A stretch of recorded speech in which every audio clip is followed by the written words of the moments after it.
Council chambers. Public access is also available by telephone by using the call-in numbers posted on the meeting agenda. And tonight's meeting will be broadcast on the city's YouTube channel online. Will the clerk please call the roll? Mayor Leidy. Here. Mayor Pro Tem Lukman Hiramasa. Here. Councilmember Burns. Here. Councilmember Sievers.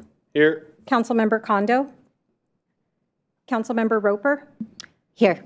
Councilmember Goff. Here. Councilmember Nowicki. Councilmember Leidy. Here. Thank you. Please join me in the Pledge of Allegiance.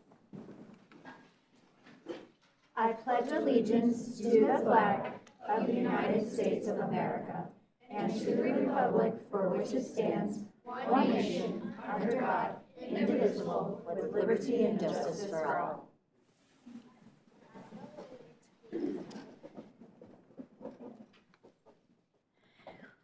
So we do have one deletion from tonight's agenda. The Youth Commission update will be rescheduled to a later meeting. Are there any other additions or deletions? No? Okay. We will move into public invited to be heard. This is an opportunity for public comment on any item not set for public hearing. Statements are limited to 5 minutes per speaker. Statements must be related to city business and limited to matters of community interest. City Clerk Small, is there anyone signed up to speak to council? Yes, Madam Mayor, there are several individuals on the list. The first person is Michael McGuire. Welcome. Please state your name and address or ward and provide your comments to council. Yeah, my name is Michael McGuire. I live at 3623 East 133rd Court. I'm going to pause you for just a minute. Can we make sure his microphone is on? Is it on? I got a green light. Okay, it just wasn't sounding loud enough, but if we're good, sorry to interrupt. Go ahead. Okay, yeah. Thanks for this opportunity. I'm here to talk about the Fusion swimming team. My son is on it, and he's done very well in it in the short time he's been there. And I don't think anybody here realizes what a value you have in Coach Jim. He's back here. I used to coach kids' sports, and I know what the sacrifice is of it. And you have a gem, and you're letting him go. I think this is a mistake. I'd like to ask a couple questions. This email I got a couple days ago about the funding for the swimming says there's a $100,000 shortfall. Now, I'd like to ask a couple questions. Do you get funding from the state or the county or anything to help fund this? So I'm going to say no to that, but public comment is not a back and forth conversation. We listen to you. We take notes while you're talking. Okay. Thanks. Well, I don't have a lot to say, but I'm just saying that I think this is a big mistake. Okay. And I'd like to make a quote from a former statesman. It's 10 words that are hated the most. It's, I'm here from the government, and I'm here to help. Ronald Reagan, 1981. Thank you. Thank you.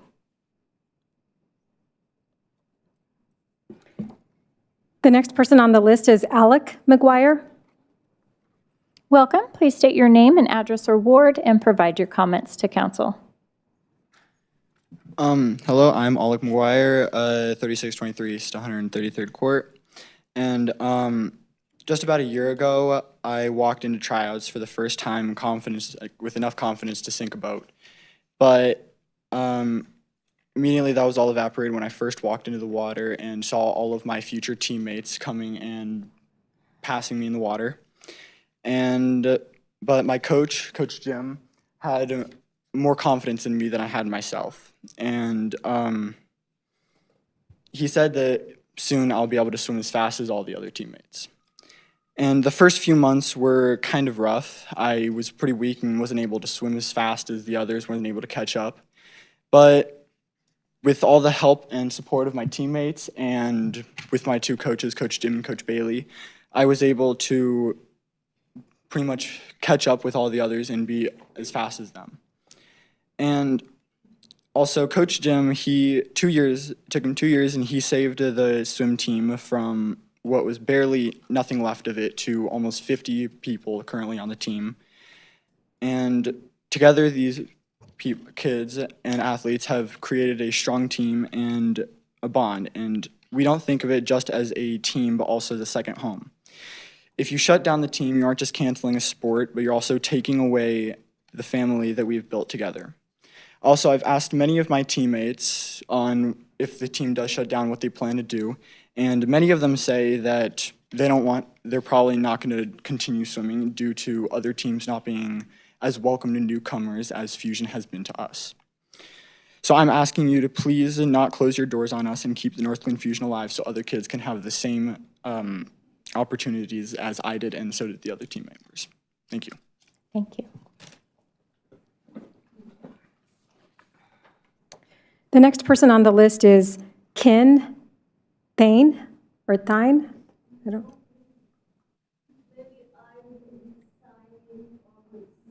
Okay, we'll go to the next person. All righty. The next person is Alexa Dickin. Hi, please, welcome. Please state your name and address or ward and provide your comments to council. My name's Alexa Dickin, 13031 Trenton Place. I would beg you not to cancel the Fusion Swim program. I left my vacation early to come speak, so maybe the city will hear us out and see how much this team means to us. I want to talk about what swimming means to me in my journey. Swimming has always been one of the most important things in my life. I've always been in the water for as long as I can remember. As any other kid, my parents put me in swim lessons. My lessons instructor said I should join a competitive swim team. So that's where I started my journey on Kudas at 7 years old and until I was 13 years old. On this team, it started out positive, but as I got older, I experienced situations of bullying, and what made me leave the team was an abusive coach who would pull me out of the water, screaming about 2 inches from my face, acting like she was going to punch me. The team wouldn't do anything about it, even though it was witnessed by board members and by other coaches, including the head coach and the entire team. And the team did nothing about this. I never felt safe after, and I was scared of my coach, which is a feeling no kid should feel about their coach. The next thing to do was look for a new team. The options we had was move to a team 30 to 40 minutes away, or the other option was quit swimming as a whole, which anyone who knows me knows I love swimming more than anything. Then we found Fusion 15 minutes away, which seemed like a better option. We saw Fusion got a new coach, so we tried out and gave the team a chance, and this was the best decision I could have made. At first, we were worried of starting this team, not knowing if it was going to last. I joined the team and I instantly loved it. Everyone was so welcoming. As soon as I met Coach Jim, he was exactly the kind of coach I wanted and needed, and I knew I wanted to swim for him. I've made great friendships and relationships on the team. Everyone has become family, and we're such a supportive group of kids. From going from a team where a coach was abusive to meeting my head coach, Jim, he is the type of coach any kid would want. He wants us to be the best we can be, and he's here for you in the sport, but also outside of it too. He's helped me with various things, like my struggles in the sport and so many other things. I talk to him like he is my family, and he's been my mentor through the process. I have this dream of swimming in college and possibly making it to the Olympics one day. In June, I started recruiting for college swimming, and it's been going amazing. But now you're wanting to discontinue the team, and I won't have a team. The city seems to think there's many teams in our area, but there's not. If you want to drive 35 minutes to an hour, those are your only options. The only other team there is Kudas, my previous team. I will not go back to that toxic team, and I don't think any other kid should have to go because that's the only option. Discontinuing this team isn't just sad, it ruins things like friendships and relationships and so much other things. If you ever decide you want to rebuild the swim team, you won't be able to because you won't have a coach as willing and loving of the sport as Coach Jim. You're crushing kids' dreams, and not only kids' dreams you're crushing Coach Jim's. His dreams are to make kids better and take kids to the Olympics. I beg you to not discontinue this team. This is a team any parent would love to send their kids to. This team has went from 0 to around 40 or 50 kids and is continuing to grow. It would be stupid to get rid of it when you see it's expanding. And if you've ever walked into one of our practices, you would see the amount of love we share for another, and you would see all the hard work we put into every practice. You keep other recreational activities that could also be declining your city's money, but And you keep these activities because you see how it's thriving and making your city look good, but not giving our team a chance. If you walked in, you would see how good our program is. Keep our program, raise our prices, do something. I know there's a solution for our team because you keep other activities. Just find a way to keep our team. Thank you for listening and considering it. Thank you. The next person on the list is Tenzin Kongsar. Welcome. Please state your name and address or ward and provide your comments to council. Hi, my name is Tenzin Kongsar, and 11123 Columbine Call, and I beg you not to cancel the Fusion Swim team program. I care a lot about this team, whether it comes to raising prices and other stuff, but please don't cancel it. Swimming has been a part of my life and is very important to me. In 2021, I was 8 years old, and I tried out for this team after passing my swim lessons. It was fun, and I had some friends until the coach decided to leave us. My friends saw this and gave up on swimming for this team. I was the only one that hadn't left the team because something inside told me that there was going to be hope in a good and loving coach. Apparently, my guts were right because in 2024, I met my coach. His name is Coach Jim. At the very start, after swimming with him, I knew he was going to be a very good coach, along with Coach Bailey and Coach Gugu. These coaches make me feel loved, and also every single day I see the same swimmates, and gradually they become my best friends. They are so kind, loving, and sweet. This team has built good friendships and memories. We would hang out like going to haunted houses and trampoline parks. I've had this dream that my friends and I were going to the Olympics one day together, and we would work our butts off at practice and do well at meets. If you discontinue this swim team, I don't know any other swim team that is near my house and school. Also, I have to be separated to the people that make me smile every single day. We also have a tradition when it is that someone's person's birthday, I would tell everyone that it is that person's birthday without that person knowing, and at the end of practice, I would tell everyone when to sing. It makes that person so happy, and they would tell me that they feel loved and they feel like they belong here, which is true. Everyone deserves people that care for them and cheer for them at meets. If I have to go to a different swim team, it will never be the same again because the people get along with our coaches and we build good bonds with them. Whenever we do good at meets, they would be so proud of us. If we think we did bad, not only are the coaches going to say we are going to train harder and get better, they will literally comfort us and still tell us that we did good when you think you did bad. These coaches and swimmates mean everything to me. If I get separated with them, I will never be myself, and I will be crying knowing I might not see all of my friends on the same swim team we used to be on.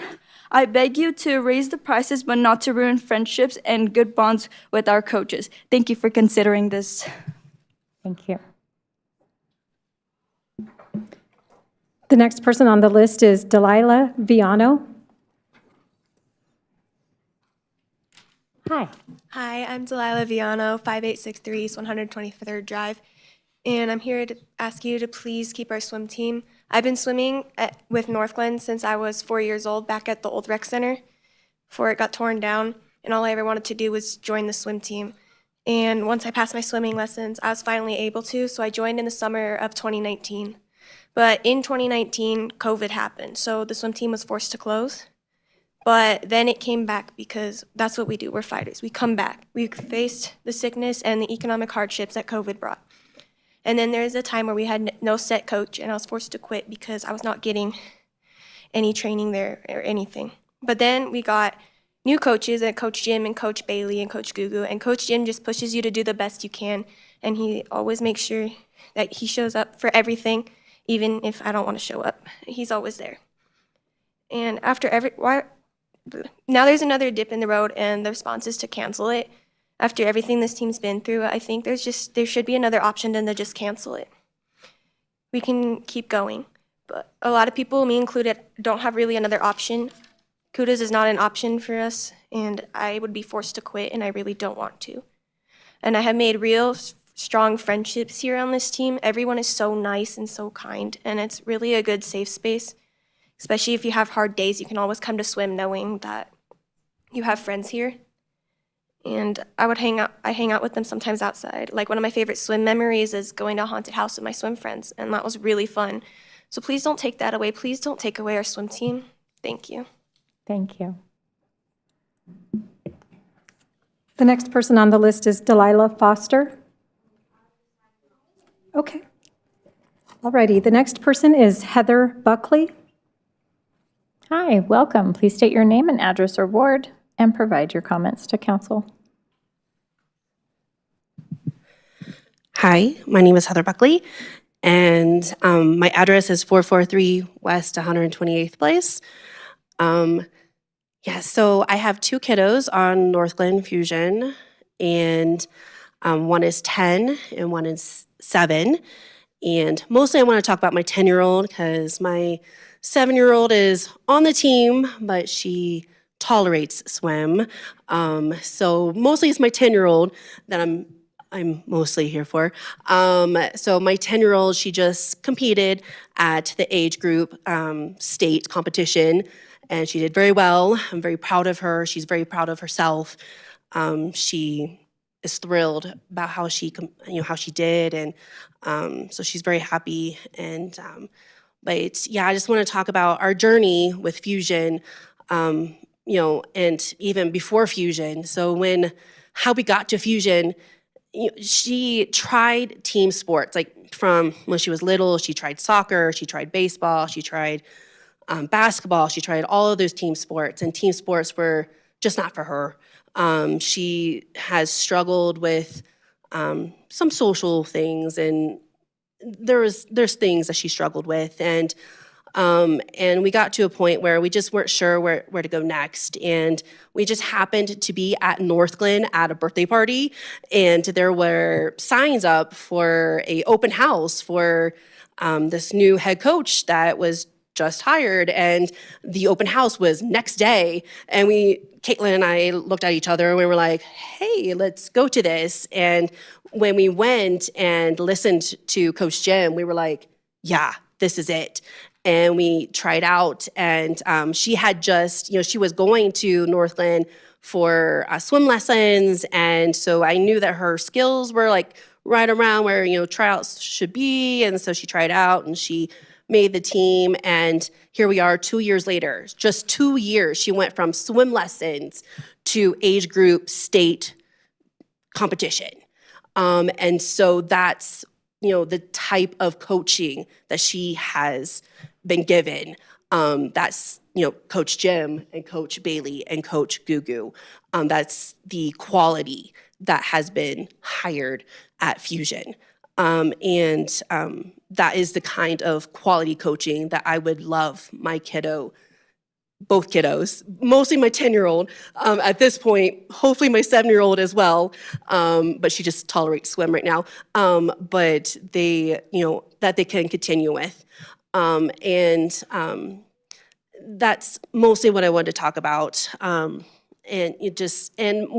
also want to mention that when my 10-year-old, heard that Fusion was ending, she cried. And I just want you to know that Fusion is not just a sport. It's not just a team. It's not just, any other sports.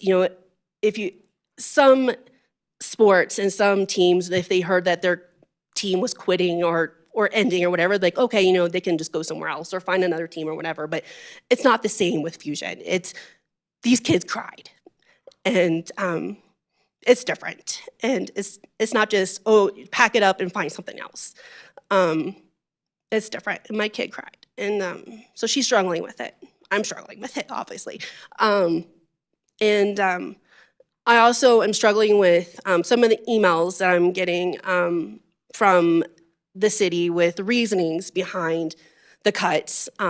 One of the bullet points from Amanda Peterson mentioned that one of the reasonings for the cut was that only 10 of the kiddos on the team are currently Northglenn residents. And so my address might not say that we are Northglenn currently residents. However, my kiddos do go to a Northglenn school. They are Northglenn, they are going to a Northglenn school. I am an Adams 12 teacher, Adams 12 five-star school teacher. So I do service Adams 12 schools, which includes Northglenn students. We shop at Northglenn stores. We eat at Northglenn restaurants. We live in Northglenn. So our address might not be Northglenn, but we live here. So just want to mention that. Thank you. Thank you. The next person on the list is Nate Hill. Welcome. Please state your name and address or ward and provide your comments to council.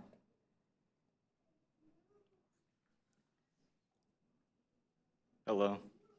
So my name's Nate Hill. I'm not a actual resident, but I participate in the Fusion program, so I'm speaking on that. I just want to address to the council, kind of considering the nominal cost that the Fusion team incurs versus, the little impact to the, $2 million that it impacts. So we received an email from Director Amanda Peterson highlighting the city uses the beneficiary of service model, which is included in the Northglenn user fee policy. It's built on 4 foundations: the market evaluation, format pricing, or market evaluation, beneficiary of service, cost of service, and data information. She included that the program, like swim teams, have a target of a cost recovery about 120 to 140%. The key word is target. In the email, she focuses on the Fusion team and also points out to reach that cost recovery, it would exceed all the other regions and be well above the market rate. Something that she does not identify is the program assessments are based on the target, not the set limit. On the same page outlines the 3-4 foundations. There's one exemption stating other influences factors include grants, sponsors, other outside funding sources that may increase the cost recovery percentage. The key part, it says market rate can also increase or decrease the cost recovery amount based on what the market can bear. So that 120, 140 based off of the other regions, the swim teams, is not reasonable. So today the agenda includes a reduction of 300,000 to reduce the program. Just consider the programs mentioned at 100,000 expense. So while this does have an expense, it does also have potential for revenue. So if you do look at the total budget, you do have a revenue and expenditures. While this program is net, you could capture more revenue sources, and you're, again, kind of netting out the elimination of it. Also, it seems like, not sure, but the rec department is kind of a target. So if it is a current target, there is a current vacancy of the recreational coordinator that reported about a $63,000 salary expense in 2025. While this may or may not be optimal, this is about 60% of the cost of the team. Also, looking at the Parks and Rec Advisory Board that was held last week, the Fusion program was not included on the recommendation to the advisory board, yet the director presents it today for the agenda. One of the other things that you need to consider is if you do choose to eliminate other proposed like alternate programs of non-competitive care swim team, additional swim lesson availability, those also have cost. So while you may be removing a little piece of the swim coaches, you're still going to have additional costs for those swimming classes and those other availabilities. Since 2024, the survey that the city paid for continues to show a trend of lack of communication of events, and participation states that they would have attended if they were aware. Even though this was in 2024, in 2026, the city board minute in April of this year mentions residents are still voicing the same communication problem. If the city believes this program is a burden and a failure due to not getting enough participations, they should not punish the program and kids for the city's director's continuous failure of communication. Thank you. Thank you. The next person on the list is Sonam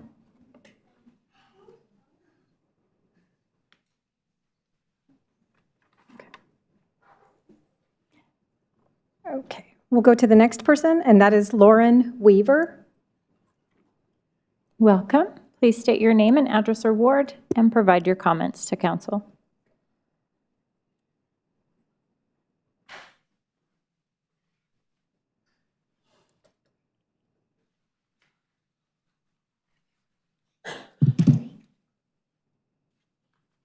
Hi, my name is Lauren Weaver. We're 1017 Savona Avenue. I've coached and taught swim lessons for years. Because of this, my girls have been they've swam since they were babies. They've always been ahead for their age, and that's come with a ton of limits and red tape. Fusion was the only team to take a chance on my girls, who were 4 and 6 at the time. They could already swim all 4 strokes, but not legally. Coach Gugu took my girls from swimmers to fast, competitive kids with beautiful strokes. They progressed so much in skills and confidence in the year since we found this team. It's our family. My kids are truly loved by their coaches and encouraged daily by the older members of the team. My girls beg for extra time after practice to hug their coaches goodbye, snuggle Coach Bailey, and tell them about their day. The coaches have formed a team that is strongly bonded and encourage each other daily. The Fusion coaches and team members are an integral part of shaping my children's futures as they grow. We are not Northglenn residents. We live in Fort Lupton and drive 36 minutes every day, passing several other teams along the way. This is because these coaches are worth it.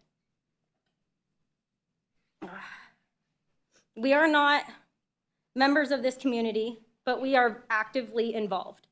We frequently eat and shop at local businesses. We participate and bring friends to all the city events. We may not live here, but we still consider this part of our community. I'm teaching my girls to fight for what they believe in. I hope that the city can recognize the impact of this Fusion swim team that it has had on their community and the broader reach. I plead that the city reconsider their decision to eliminate a team that means so much to our family and our community. Do you want to or no? Okay. All right, thank you. Thank you. The next person on the list is Curtis Dickin. Welcome. Hi, Curtis Dickin, 13031 Trenton Place. Good evening, City Council. I want to start by begging you to keep the Northglenn Fusion swim team. I know if you spent any time with these amazing student athletes, you would be not cutting this program. Instead, you would be doing everything in your power to make this program successful. You would promote it throughout the city, and you would be trying to get business sponsorships. If you were, and you would be selling this team to all the families that do swim lessons with you. On average, swimmers have one of the highest GPA and graduation rates of all students. Males carry an average of a 3.55, and females carry an average grade point average of 3.7. They learn dedication, work ethic, discipline, and become masters of time management. These kids are more driven than most adults that I know.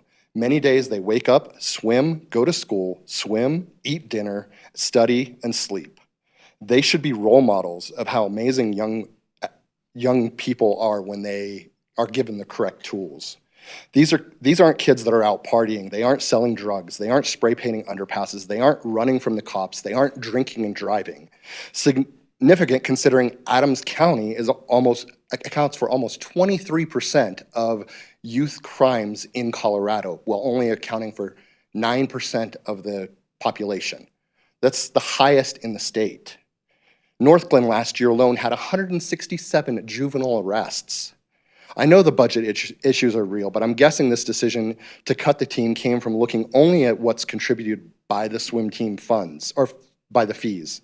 What you're failing to see is the indirect benefit of this swim team.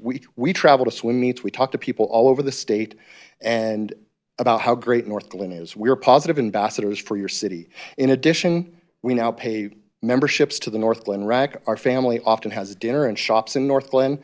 In the last 6 months, we've spent several $100s at the rec center just on personal training, and we were planning on doing more of that.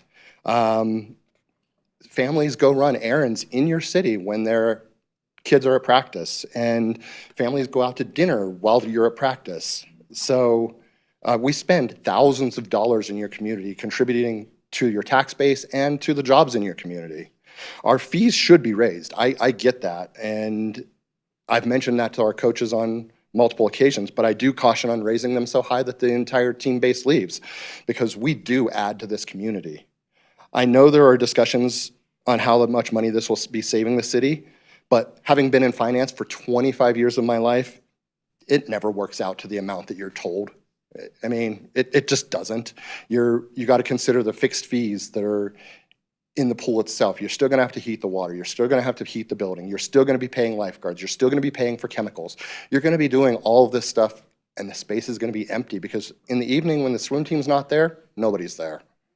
Finding a new team, as many have said, is not as easy as you think. CUDA typically has a 70 to 100 kid weight limit, or weight. The Boulder swim teams are at capacity because so many kids have left the CUDAs.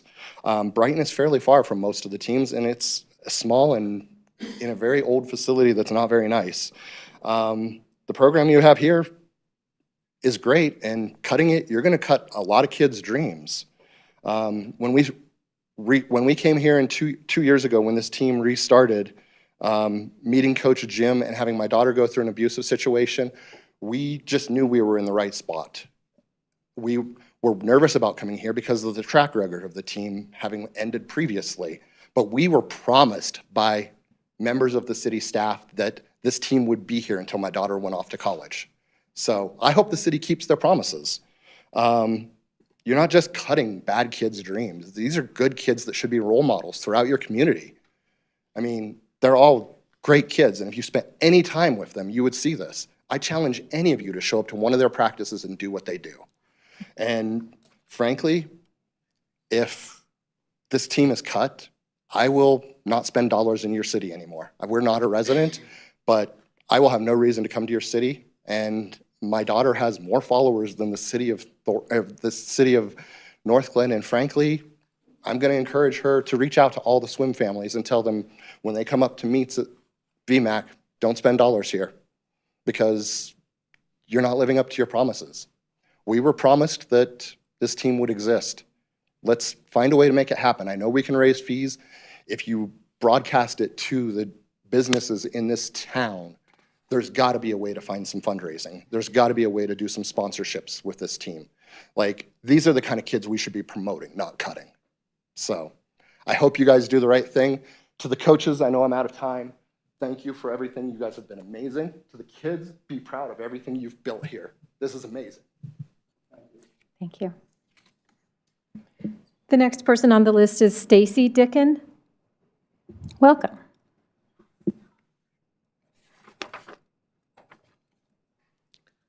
Good evening, and thank you for allowing me to speak.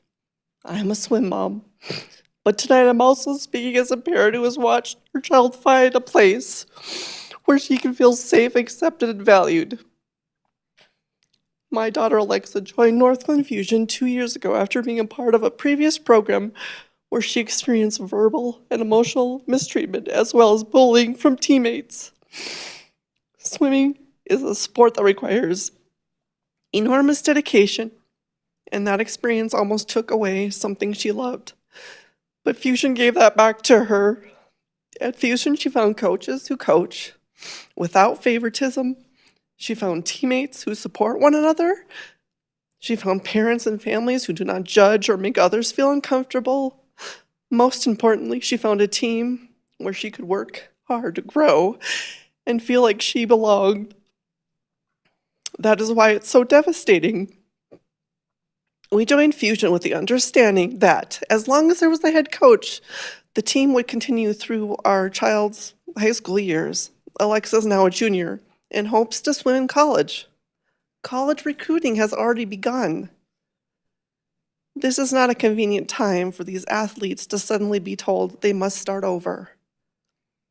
They now have to find a new team, a new coach, new teammates, a new place to belong. And they are limited competitive USA swimming programs with limited space and pool availability. Northglenn Fusion is more than a budget line. It is more than a pool, it's a community. It's a place where children have invested years of hard work, discipline, commitment, and heart. What is specifically painful is that the swimmers and families who were directly affected were not meaningfully consulted before this decision was made. I understand that budgets matter, but I ask you to remember that these are not just numbers on a spreadsheet. These are children, these are athletes. These are years of hard work and dreams of competing in college. Once the team is disbanded, the relationships, culture, and opportunities that have been built here cannot simply be recreated overnight. I am asking you to reconsider this decision. Please listen to the swimmers and families. Please explore every possible solution before taking away a team that has meant so much to so many children. Because for the families in this room, Northglenn Fusion is not just a program. It's a team, it's a community, and for some of these kids, it is a place where they finally found that they belonged. Thank you. Thank you. The next person on the list is Santiago Buitrago.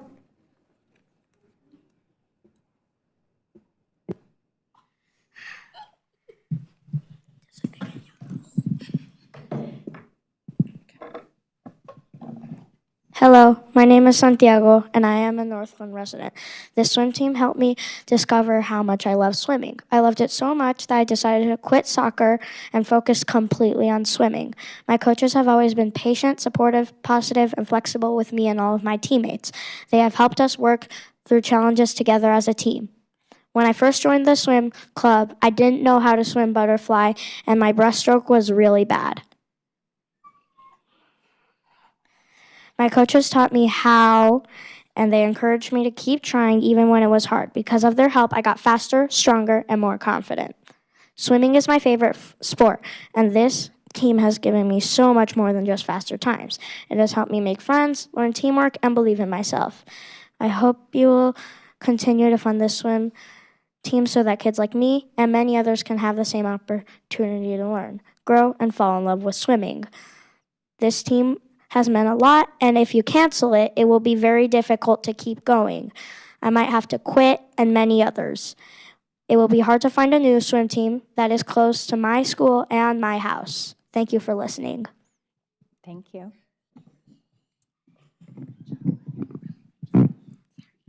That's okay. The next person on the list is Teresa Wilson.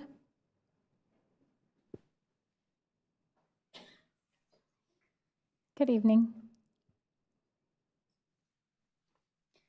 My name is Teresa Wilson. I live in Ward 4 in Thornton, but I spend a ton of money at Cafe Rio.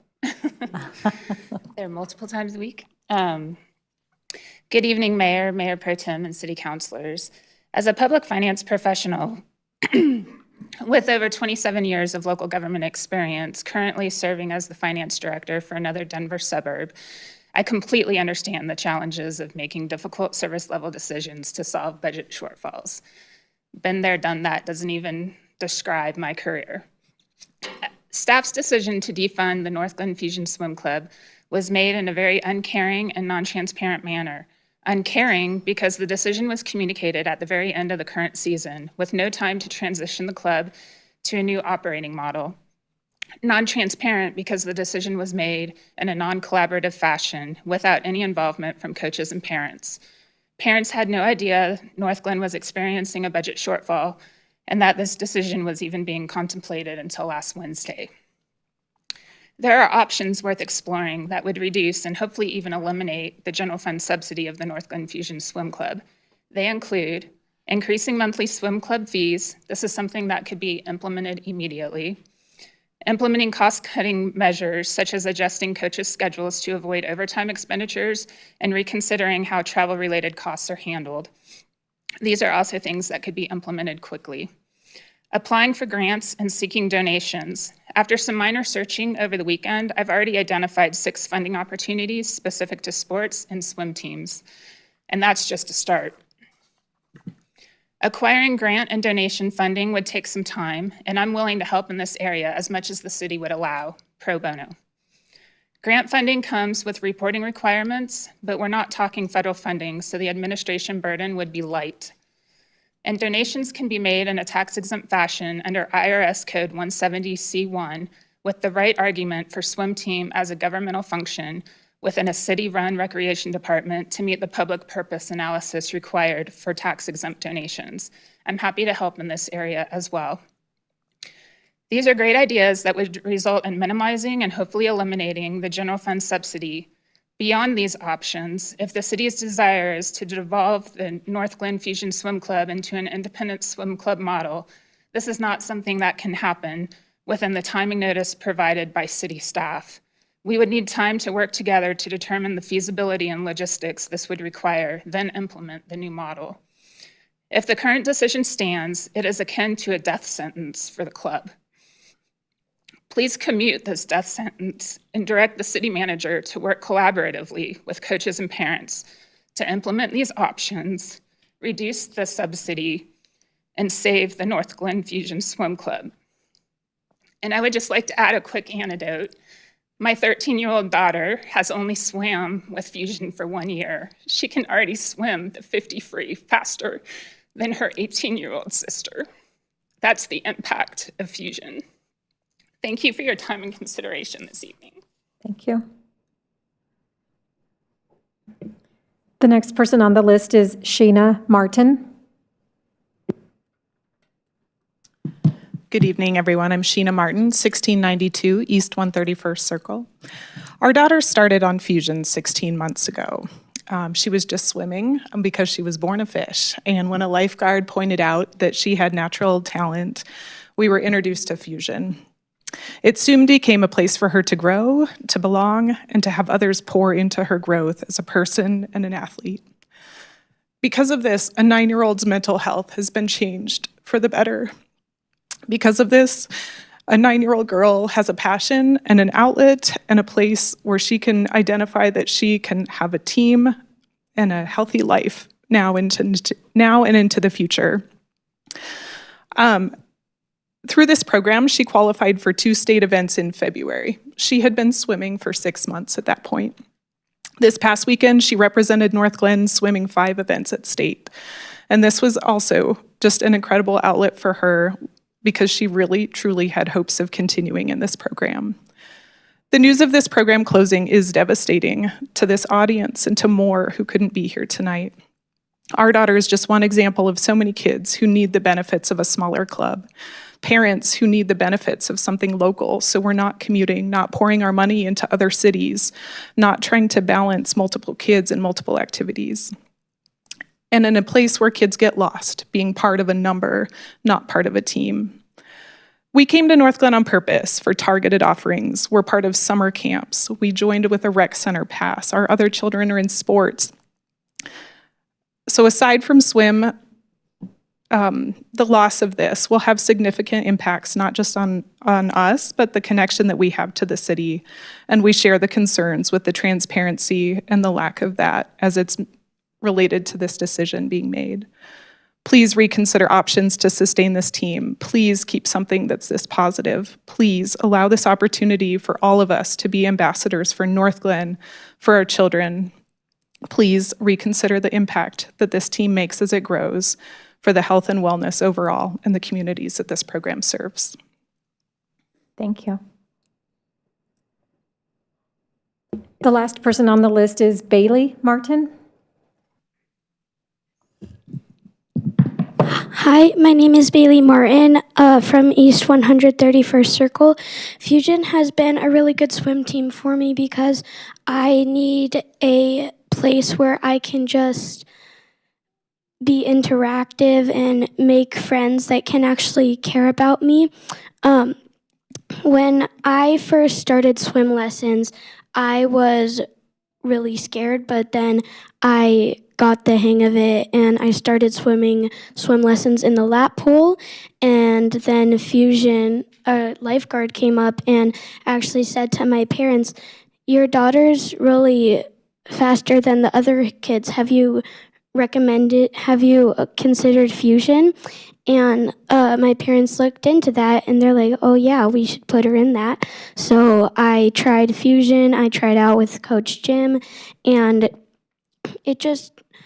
this swim team has really changed my life and made a big impact on me because Fusion has been a really good place where I can just reset my mind by swimming, and I can just be surrounded by friends and people that I love, and Fusion is my family, even if we don't live in Northglenn.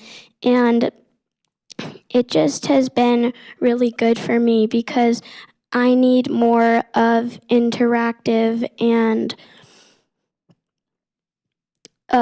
moving and stuff. So like when I have really big emotions, I can go to Fusion, and that helps me get my feelings out. And I just really hope that you reconsider not canceling this team. Thank you.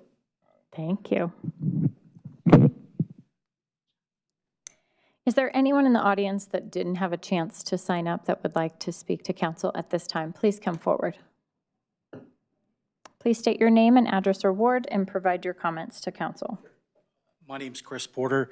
I live at 117th and 11731 Lincoln Street, just on the other side of the park, right next to that monstrosity of a building you guys are building over there. I have a giant hole in my backyard. You guys dug up, or your contractor dug up a cavern in my backyard with a main power line going through it 3 months ago. I brought it to Jesse's attention. I've emailed him, I've text messaged him. It is filling up with water. 7,000 volts is going through that box. I need it fixed immediately. I don't even want to go in my backyard. I mean, it's frustrating. Also, whatever contractor you guys hired to do that parking lot is awful. They filled the entire parking lot. There's no curb. All the water is, I sent Jesse videos of the water flowing down that hill into my backyard. And also that water is filling those holes near those big power lines. And that's a massive concern to me too, because all of us are gonna lose our power that live in that area. And again, I had a bug spray guy come by, so he can't work in my backyard because there's an open power line sitting right there. It had happened while I was out on a vacation, no warning, nothing. They just said, hey, we need to get in your backyard, and started digging. And again, that was 3 months ago. The water concern, Jesse said it has civil plans. I don't think it ever happened. If it did, the contractor's not following them, because again, they filled that entire parking lot on the east side up to the brim. So the water's just gonna flow right over the side. Another thing is you guys are putting in mulch. That's just gonna fill with water, and all that mulch is gonna end up on the east side of the park, which would be better because all it is noxious weeds on that side. So that's another concern. We've actually contacted you guys before about the noxious weeds, because you don't mow them, don't do anything, that's just weeds over there. So again, I brought this to Jesse's attention numerous times, and something's got to be done, especially the hole in my backyard. My backyard needs to be, I mean, I don't know if you guys have ever seen it, but the house with the string lights, that really nice. I put a new gazebo there. Spent a lot of money in that backyard, and now it's trashed. So that's another concern of mine. The contractors, I let them know the contractor's coming in about 5:30, 5:45 in the morning. And I told them if it happens again, I'll have to call Northglenn PD, because the city has a mandate, no construction can happen between 7 o'clock at night, 7 in the morning. They're showing up at 5:45, 6 o'clock in the morning on Saturdays and Sundays also. So it's tough. I'm telling you, it's tough to try and get a little bit of sleep when those guys are doing that. But the biggest, again, the drainage, and then the noxious weeds. And one other thing, I mean, I don't know what the city manager does, but just watching her on the cell phone during the entire meeting was irritating as hell. The kids, I mean, I don't know how much you manage the city, but listen to everybody. I mean, you guys have been pretty focused up here. I mean, Joanna, again, everybody's been focused, but she hasn't. And we finally got something right, it sounds like. I didn't even know about this program, but increase my taxes, I'll pay for that before I pay for all the homeless people in the park. Because that's, again, never heard of Northglenn Fusion. I've lived here for 21 years, and I say I'll pay more in my taxes to help them out, because it's seems like it's a great deal. So that's it. Thank you. Congratulations. So again, Mr. Porter, could we make sure we have his contact information? Can you give that with staff before you leave? sure. Thank you. Awesome. Keep it up, guys. Is there anyone else in the audience who didn't have a chance to sign up that would like to speak to council? Come on forward.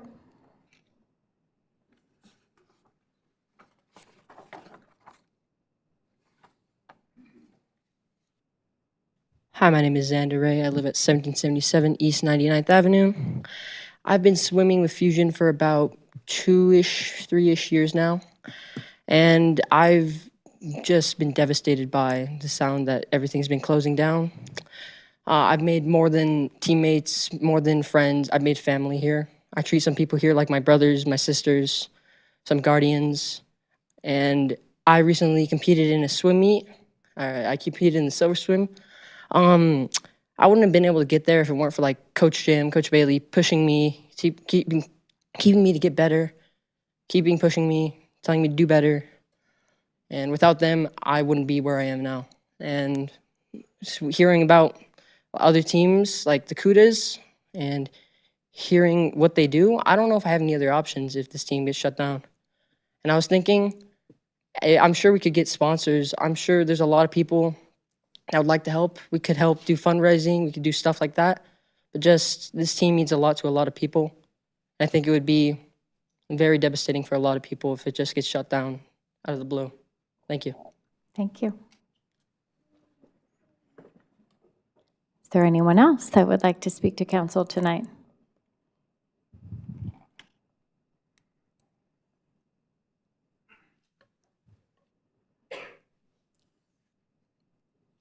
Welcome. Yeah. I'm Emily. I live at 123rd Drive. Oh, my daughter has been swimming with Northglenn since she was 4. She's 16. This is heartbreaking. And there's 50 kids. And if these 50 kids are swimming, they are not getting in trouble.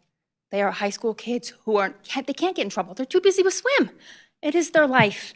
And to take it away, I was so shocked when I saw that. We had no idea. I mean, this is our life.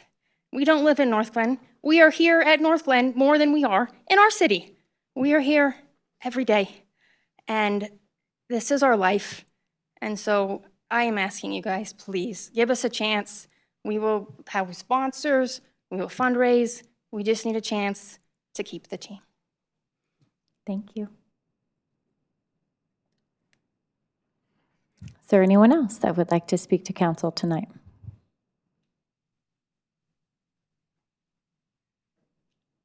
Is there anyone on the phone that would like to speak to council? You can press *6 to unmute at this time.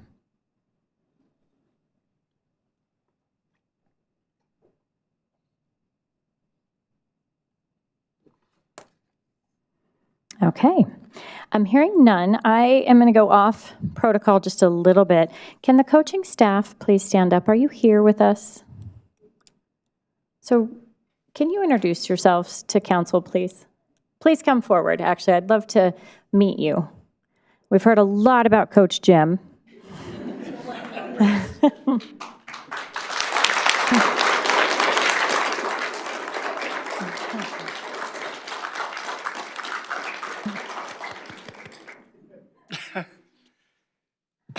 Yeah, I'm Coach Jim. Jim Sharp. I moved out here August 1st, 2 years ago, to take over this team. I first came out to Northglenn when my son and his family moved out here, 2 grandsons. We flew out here once a month for a year, every month, and would stay for a week. I came up to Northglenn to check into swim lessons for my grandsons. What's your name? I said, Coach Sharp. Time out. Retired Coach Sharp, Jim Sharp. And they asked me, what did you coach? I said, swimming. They said, oh my God, our aquatics person wants to talk to you. We need a swim coach. So I thought, well, that's great, but I don't live here, you know. 3 months later, we made the decision to move out here. And knowing that possibility of a job still available, I called up and told them we were moving. They were very happy. And one thing that I've always done is, I guess it's in my DNA, but I rebuild programs. I've done that multiple times. I've placed kids on the U.S. national team. And, you know, my vision for this team, in a quick 2 years, from 5 kids to where we are now and what they're accomplishing at the state level, that people are recognizing what Northglenn is doing. And we're growing, we're getting better, and there's a lot of room to grow beyond this. When I was called and told that we needed to have a budget meeting, I was told that it was a budget meeting looking into next year what we needed to do. So I thought, okay, I left the senior state meet that was going on at the time and came down for the meeting, and only to be told that they were going to cut the program. And the aquatics coordinator, Sarah, she and I, over 2 weeks ago, had sat down and already had a plan on increasing our dues, because we knew that the program needed to bring in more money. And, you know, I explained that to Amanda when we had our meeting. But I think, as Mrs. Wilson said, there are other avenues with grants and donations and things of that nature that can be done to continue the program and raising the dues. It's not cheap to run a program, but when I came out here, when I was told what the salary was, and I was told it was a salary, I thought, you know, that's okay. I'm a retired teacher and coach from Indiana, Social Security, pension, I'm good, you know. So I wasn't worried about it. But then when I got here, I told it was an hourly. And I explained, I said, well, if it's an hourly, I don't know of a coach that works 40-hour weeks. And the hours that I put in at home away from the pool, I don't log those hours. I mean, that's something I do. But aside from that, you know, I could go on for hours. I do get windy, as I told Bailey. But I think there's a lot of room for growth, and I think there are other ways, other avenues to make this program work and be sustainable in the future. Thank you. Can you introduce your coaching staff? Yes, this is my coach, Bailey Peterson, and Gugu is my other coach, Gugu Tin. She handles our real littles, 5-year-olds to 8-year-olds, and then Bailey and I coach the kids between 9 up through high school, and we've had college kids come back in the summertime. What Alexa said, you know, I've heard from other kids about how they're treated at other teams. That's not something I will stand. You know, we're a group, we're a team, we're a family. We grow together, we stay together, we move forward together. Thank you. I really appreciate your time. I'm going to take a quick moment because I know there might be a little bit of confusion about what happens next. This item is not on our agenda for tonight. The next time we are talking about the budget, which will also be this topic, will be August 17th. I know I speak for council when I say thank you. Thank you for coming. Thank you for saying such wonderful things about your team, how it's a family, your coach. I was so impressed, I know all of us were, with especially the swimmers that came forward. Your voices do matter. That is what this whole process is about. We appreciate it. We've already started some conversations about some creative problem solving here, but we have not made decisions, and unfortunately it will not be discussed this evening. So I wanted to thank you for coming and know that the next time we're going to be talking about this will be August 17th. But thank you again. We really appreciate it. Thank you.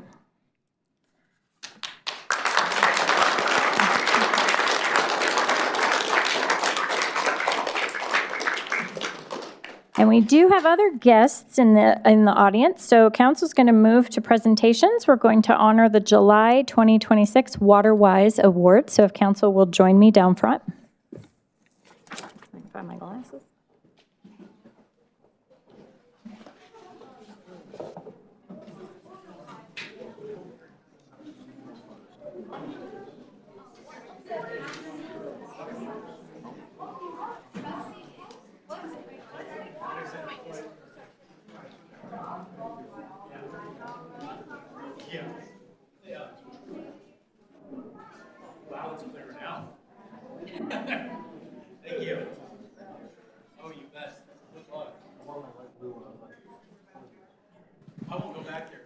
Welcome, Jenna, to the podium.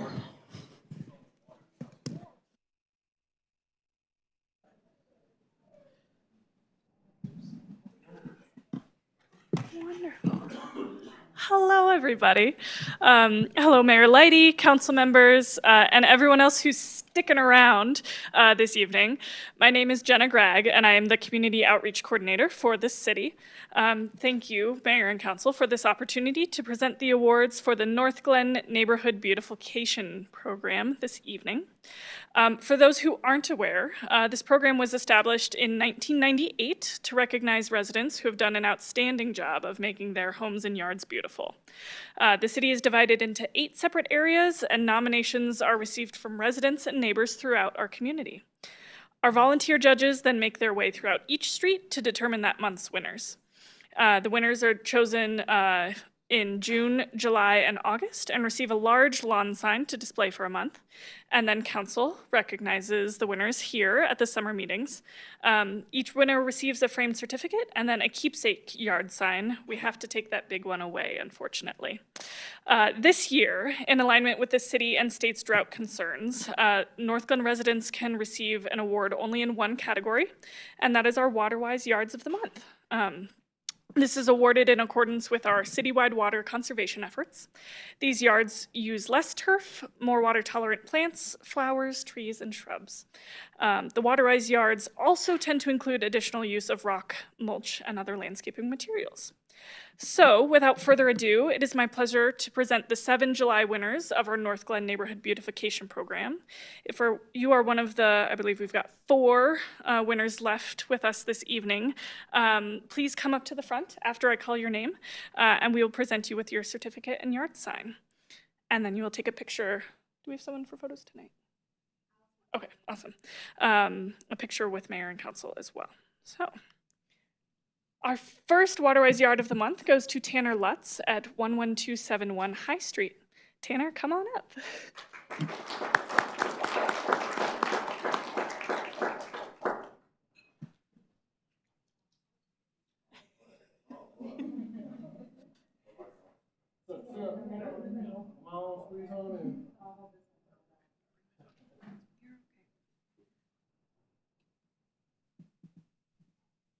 Everybody smile, take several.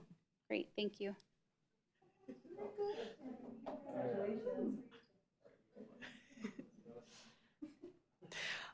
Our next winner is Ernest and Peggy Rivera at 11341 Clarkson Street.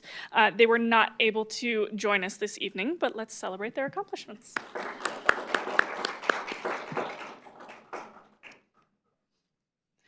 Up next, we have the Ortiz family at 10921 Mildred Drive. Would you like to come and join us, Louis?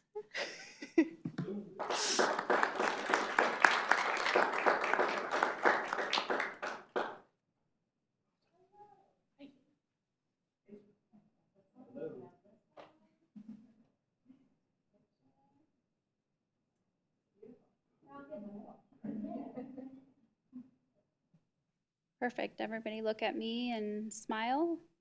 Keep smiling. Thank you.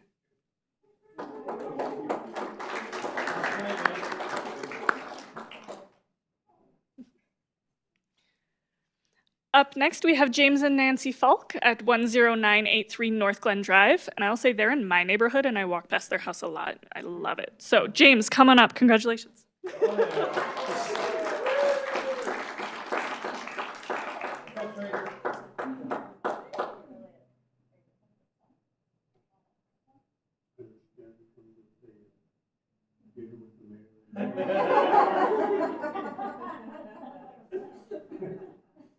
Now, Jim, because you're on the taller side, can I have Joshua switch with Jody?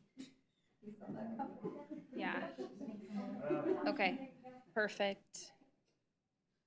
Everybody smile. Thank you.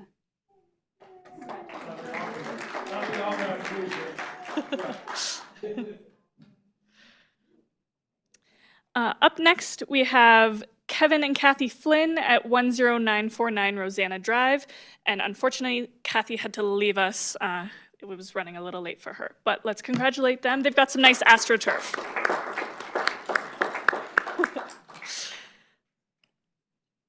Next, we have Autumn Romero and John Perez at 10676 Euro Lane.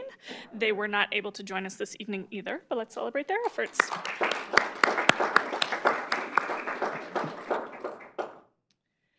And last but certainly not least, we have Angelo and Susan Hardina at 9853 Alamo Drive. Angelo and Susan, come on up.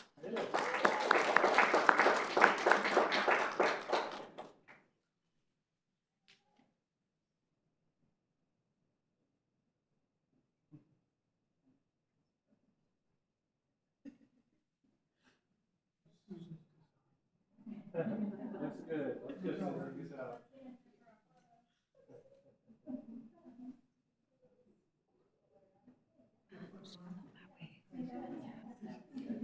Perfect. Everybody smile. Great, thank you.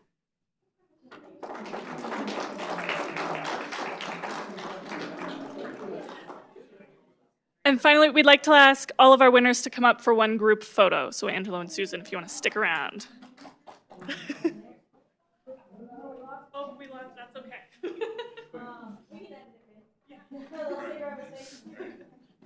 I'll work on my Photoshop.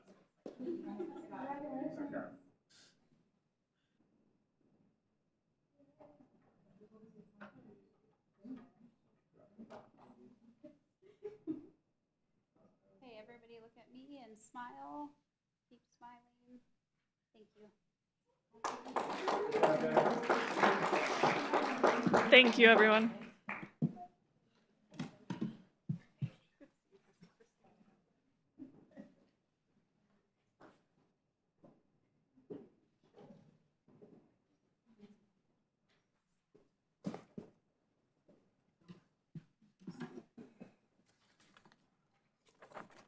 Oh, no.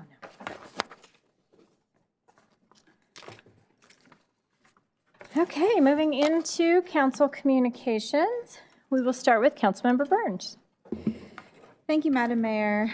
Just to reiterate what you said earlier, thank you to everyone who came out. Congratulations again to our WaterWise winners as well. Everyone's yards look great. I want to give first a big shout out to staff for the mini city that was put on a couple of weeks ago. I don't remember when that was specifically, but my children attended. It was a blast. I know it was very well attended as well, so it was a very cool event. Thank you very much. I want to give another shout. There's a lot of staff shout outs this evening from me to the city clerk's office. Myself and my children got our passport photos taken, and it was a very good experience from the city's perspective. I did a mid job on preparing for that, and my children behaved decently. But thank you to this city clerk staff for entertaining them and having popcorn, which was, I believe, left over from our Ward 1 meeting of that Thursday. So thank you again for staff for that. It was very well attended. We had a lot of fun, a lot of positive feedback, a lot of great community building, and it was a really good time. So thank you again for everyone who helped out with that and came out. Just amazing job. And then last week I was able to attend the AdCog dinner, which is our Adams County municipality sort of meet and greet we do once a quarter and talking about, you know, our wins and struggles and just meeting with folks. And it was in a very cool space called Hidden Lake in Arvada. They had a lake. Who knew? It's hidden. But it was very nice to see our peers and sort of talk about all of our wins as a city. And that's it. Thank you. Sorry. Thank you, Councilmember Burns. Councilmember Leidy. Thank you, Madam Mayor. Thank you. I wanted to, again, reiterate, thank you to everyone who came to speak. I saw a couple former volleyball players, and so I was like, oh, hi, guys. So thanks for coming. And it was so cool to see those young kids come out and speak, so thank you. I hope if you end up watching this, you probably won't, but thank you for coming and having that much confidence, because I definitely did not at 8 and 9. We did have our Ward 1 meeting a couple weeks ago. That was so fun. The one thing that I heard the most was the view in Fox Run. So if you ever need a little walk with your dog, come walk through Fox Run. It's gorgeous. Stand at the top of Central Park. You'll get a great little sunset view. Again, I was also at the AdCog dinner. It was so awesome to meet with people in Adams County, including our commissioners, hear the things that they've got going on, some new ideas that they have, as well as some things that they are working through. Other than that, that's all I have. Thank you. Thank you.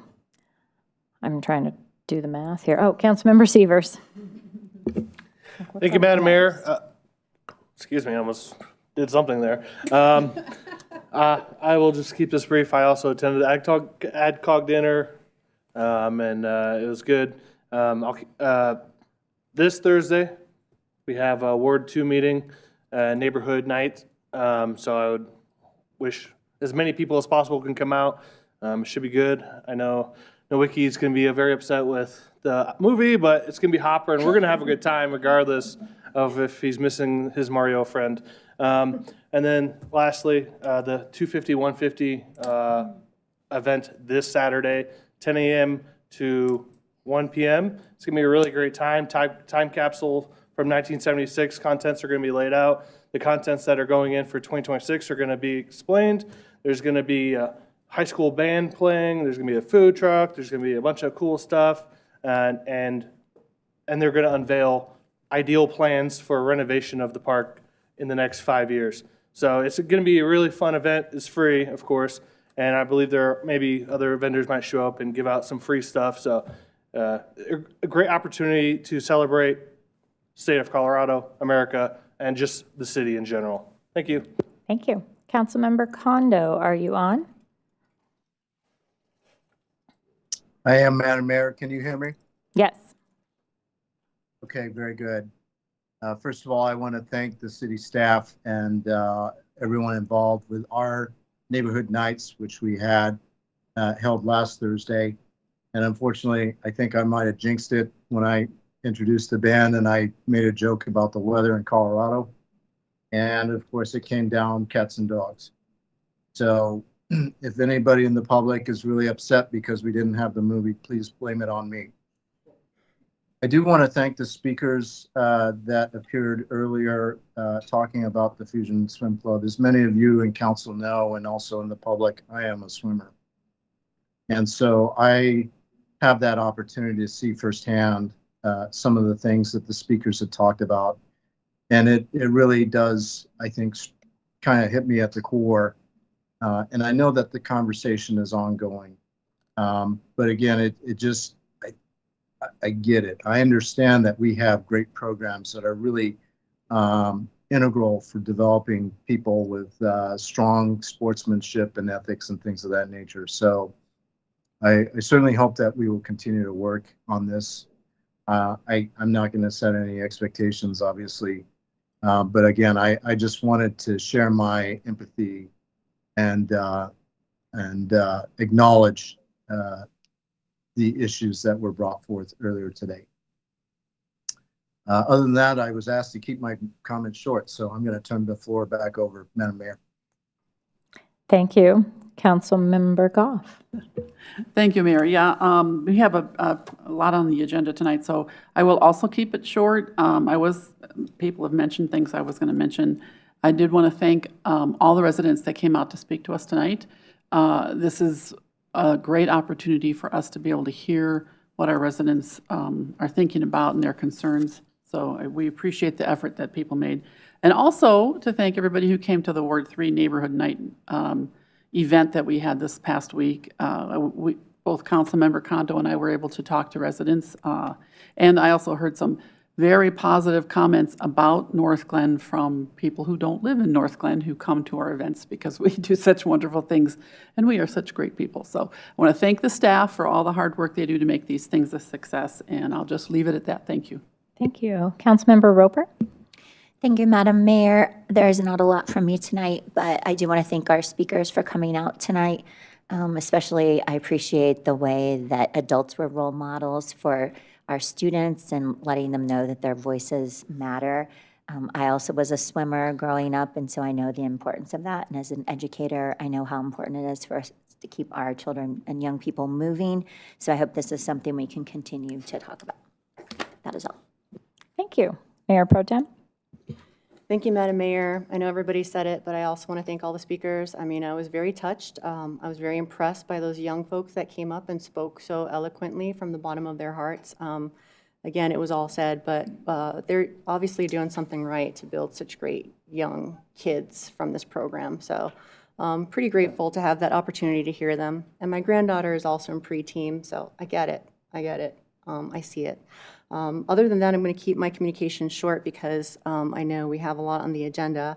I'll just mention two quick things. Family Justice Center construction has begun for the new facility, so that's good news. And there's a new executive director, Amy Russell. So that's going to be moving along a lot quicker than it has been. Good news. And I attended the CML Executive Board retreat and did a housing tour of Golden. And that's all I'll say. I'll defer the rest of my communications for the next meeting. But pretty grateful to everybody that showed up and spoke. So that's it. Thank you, Madam Mayor. Thank you. Absolutely. I'm not going to repeat anything that has already been said, but I am going to add that while not in the northern region, I did go to the city of Littleton. They had an event called Illuminate, and it was their semi-quincentennial event, and it was very cool. And so it is fun to support other cities with the activities that they're doing. And so anytime you get a chance to do that, it's always interesting because we do a lot of the same things and we do a lot of different things. And then I was going to tee up inviting everyone to our event on Saturday. So please come at Centennial Park, right behind Prost, and it is at 10 a.m. So we'll see you then.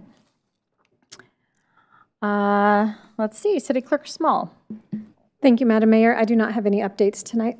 Okay, City Manager Guyer. Thank you, Mayor and Council. I'd like to extend my apologies to the audience for the perception that I was being disrespectful. I was working on texting our comms team, given that I'm acting comms director, trying to get set up to, number one, take photos and make sure that the Facebook posts get done tonight for the garden, the Waterwise Garden of the Month. Yard of the Month winner. So I wasn't intending to be disrespectful. I understand that's how it was received, but I was working as well as trying to figure out what was going on with the resident who approached council about the hole in his yard. So we need to do some work on that, and we will take care of that. But I just wanted to clarify that I wasn't sending personal messages. It was all work related. Thank you. City Attorney Hoffman. Good evening, Madam Mayor and members of council. I do not have anything to report this evening. Thank you. Moving on, is there a motion to approve the consent agenda? Motion to approve. I'll second. Please open the vote. The vote is open. Please vote. Councilmember Kondo, what is your vote? Yes. Thank you. I will close the vote, and the consent agenda passes unanimously. All right, up next, we have a public hearing, CB 2040. Will the clerk please read the title? A bill for an ordinance amending Chapter 5, Article 3 of the City of Northglenn Municipal Code to eliminate the 1% vendor fee. I will now open the public hearing on CB 2040. Comments are limited to 5 minutes per speaker. Is there anyone who would like to speak either for or against CB 2040?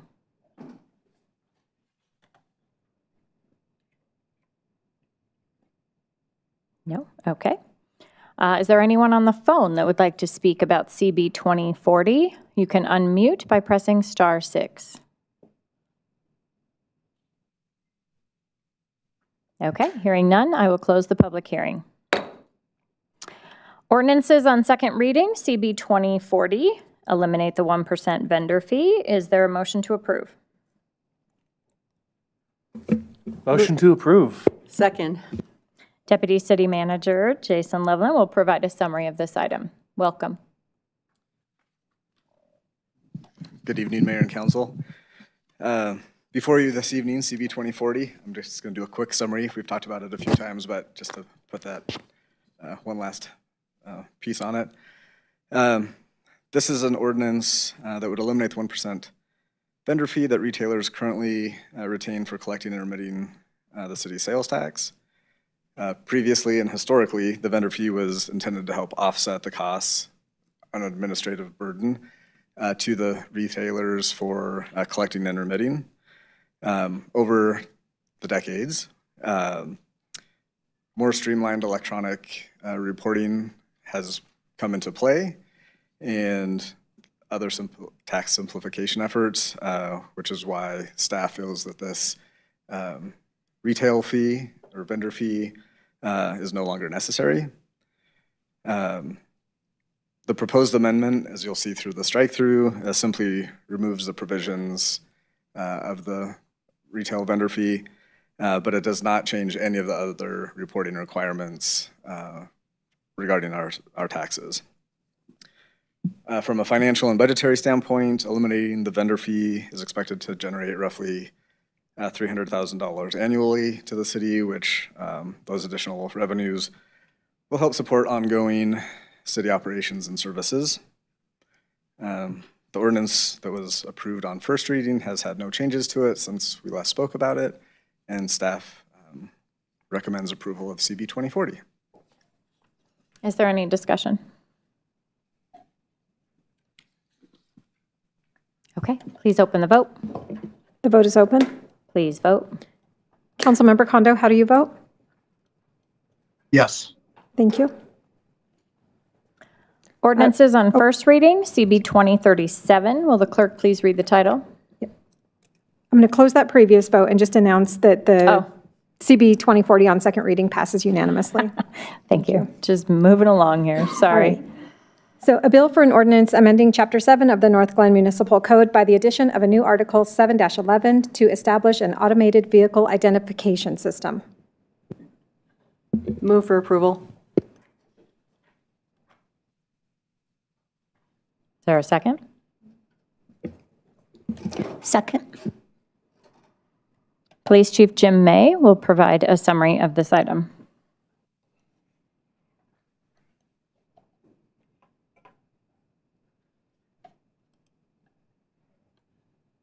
Mayor, Council, good evening. Actually, this will be pretty easy. I'm going to turn it over to Pete and Corey. So if you have any questions, I'll answer them. Evening, Madam Mayor, Council. Good evening. Tonight, we will start with the Council Bill 2037 on the first reading for the automated traffic enforcement.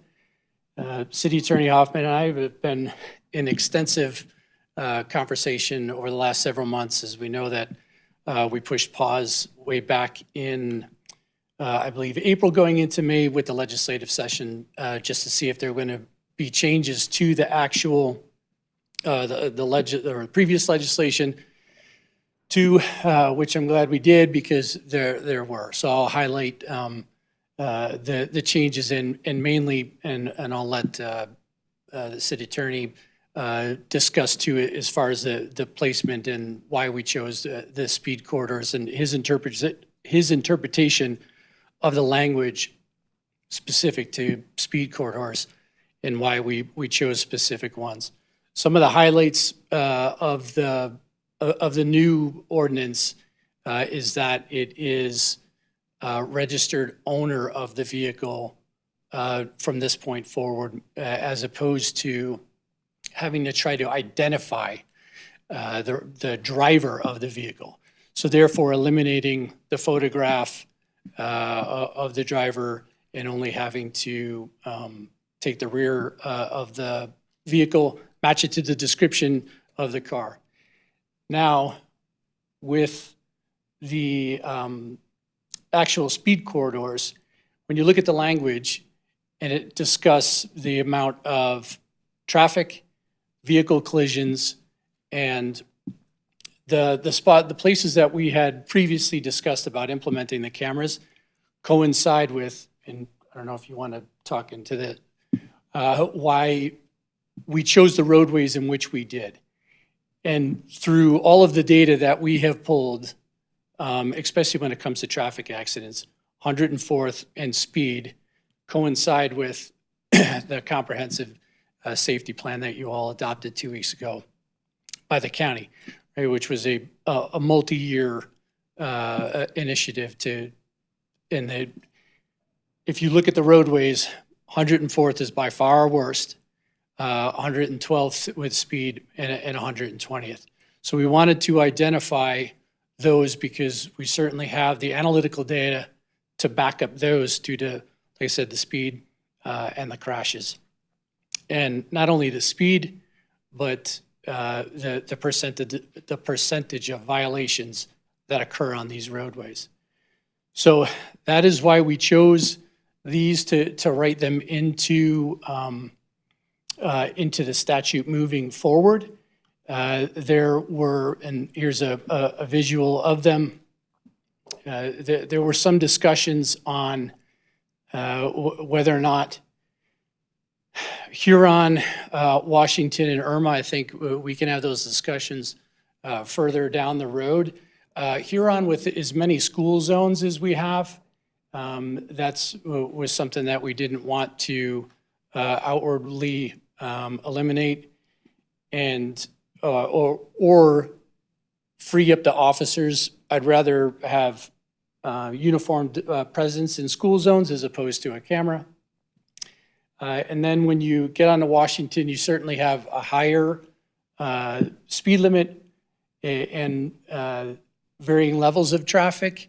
And you don't have the percentage from the data that we've seen that constitutes putting it in initially, as we only want to implement a smaller amount of cameras, meaning 3 at this time, is just due to the sheer volume that we're anticipating and getting in the workload that it's going to take in order for us to verify them.